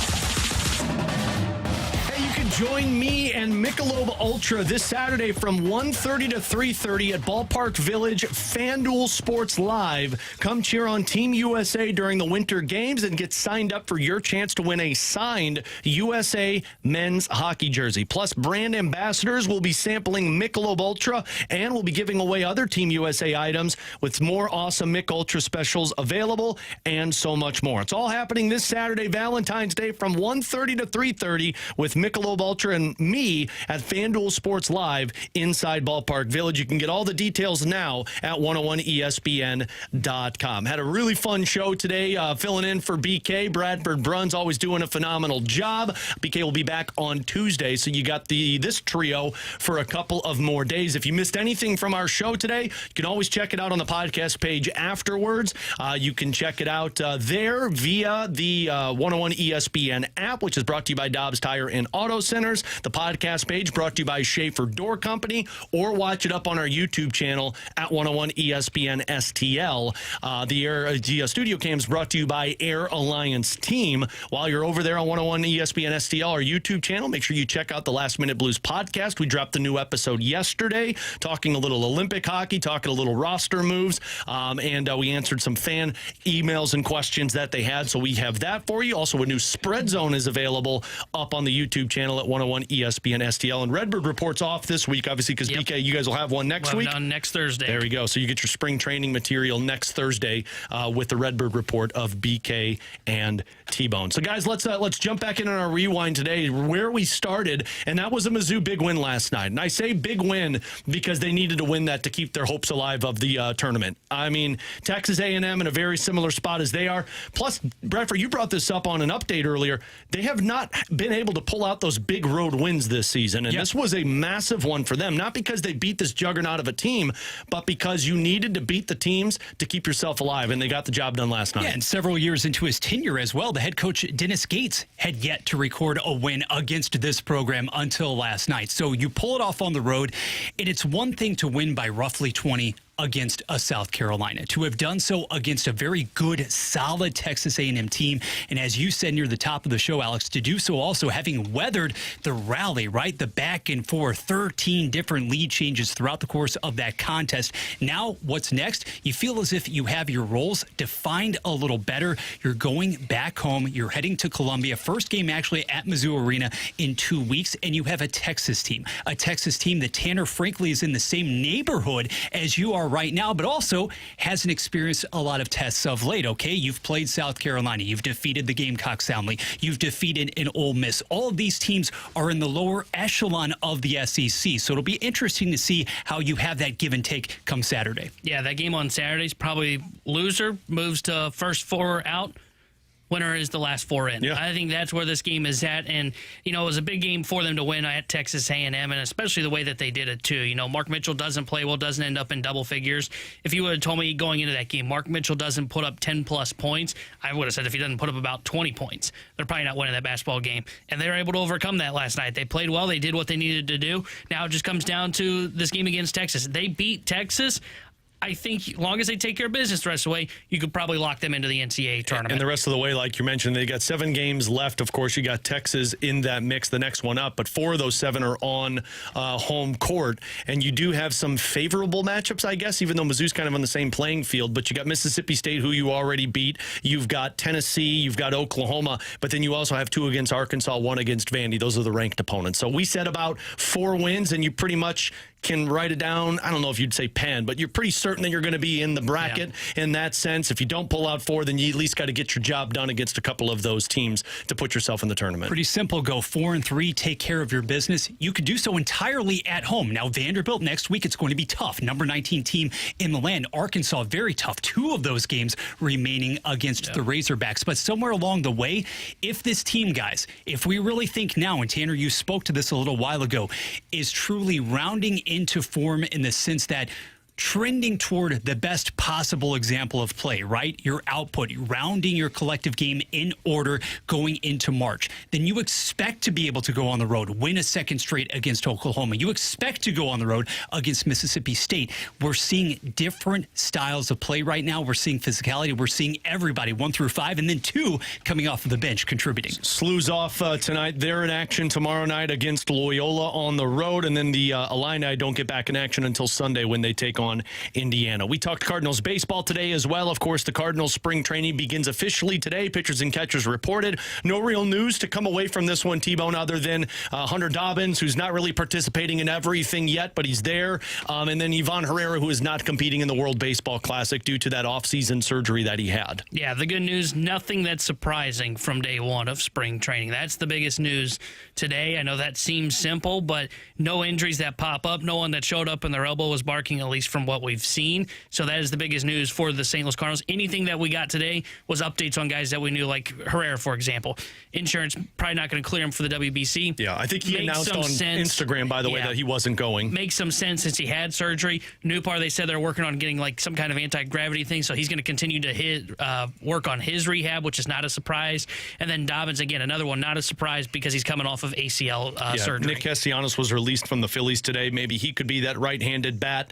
The Cardinals and Heimblum still obviously are talking about finding that right-handed bat. And then finally, Olympic hockey action. Earlier today, Pius Suter and the Swiss team picked up a victory. And then, of course, the biggest one was Jordan Binnington, a shutout, 26 saves against the Czech team. Not an overly powering team, still a really good team that has pieces like David Pasternak and Radek Faksa, and I mean, they have some weapons. Dostal put on a show for the first 2 periods, but Canada is going to be the juggernaut. They're going to be the favorite all the way through, and I think Jordan Binnington, even though there are going to be people that still say he should not be starting in elimination games, to me, at least it calms the nerves of everyone that thought Jordan Binnington was going to be a liability. Yeah, I think he just locked himself into getting those elimination games. He may not start their next one just because they'll want to get Logan Thompson or whoever the third goalie is that's with him a game, but I think he is definitely locked in now because That was big game Benner. I know it was Czechia. They didn't have the same power. He made some big saves in that game, and he gets a shutout. He'll be their guy going into the elimination round. And John Cooper was coy yesterday, but Alex, as you had said, pretty much a decision that had been made, had been 350-plus days in the making, right? Bennington did the job for Canada as well. Mind you, 2 5-0 victories for that nation today. The women got it done as well. But how fitting, I think, that the youngest player on that roster with the Dipsy Doodle goal, Macklin Celebrini, getting Canada on the board first, that was a work of art. They had some highlight reel goals. I mean, we watched the Celebrini tip at the end of the first period. Mitch Marner created an incredible goal for Mark Stone. Brad Marchand had a breakaway in the third period and scored. They're going to have some real talent, and we get to see the talent on display for USA. That's starting up at about 10 to 15 minutes as they're in action against Latvia. So not real competition there, but still you get to see USA in action with Connor Hellebuck, who we talked to yesterday, T-Bone. He's got just as much pressure on him that Jordan Bennington does in terms of a big stage not performing. Connor Hellebuck, and he's got backups that could go out there and take his job, like Jake Ottinger, much like people thought Logan Thompson could take over for Jordan Bennington. We didn't even mention Dalibor Dvorsky picking up a goal and an assist. We talked about him on the show. Philip Broberg having a good game as well for Team Sweden. So all the Blues pieces that have participated in the Olympics thus far have had all of the success. Hey, this Friday morning, help heat up St. Louis during the 26th annual Hardee's Rise and Shine fundraiser. Stop by any participating Hardee's in the bi-state area this Friday morning and grab a sausage biscuit or egg biscuit for just $1. 100% of the proceeds of all funds collected will help heat up St. Louis, supporting people in need, both Missouri and Illinois. That's this Friday morning at any participating Hardee's. You can find out more information over at 101ESPN.com. We'll be back with you tomorrow from our Centene studios. Macadoodle Mike is going to join us. We'll have One's Gotta Go. Of course, all the Friday festivities going into the weekend. A huge shout out once again to Bradford Bruns for helping us out. For Tanner Hendrickson, I'm Alex Ferrario. Have a great rest of your day. We'll talk to you tomorrow at 11 a.m. The Fast Lane coming up next here on 101 ESPN. This Friday morning, 101 ESPN invites you to participate in the 26th annual Hardee's Rise and Shine fundraiser. Stop by any participating Hardee's in the bi-state area this Friday morning and grab a sausage biscuit or egg biscuit for the special price of just $1. 100% of the proceeds of all funds collected will help heat up St. Louis, supporting people in need in both Missouri and Illinois. Help heat up the St. Louis region this Friday morning at any participating Hardee's. Find more at 101ESPN.com.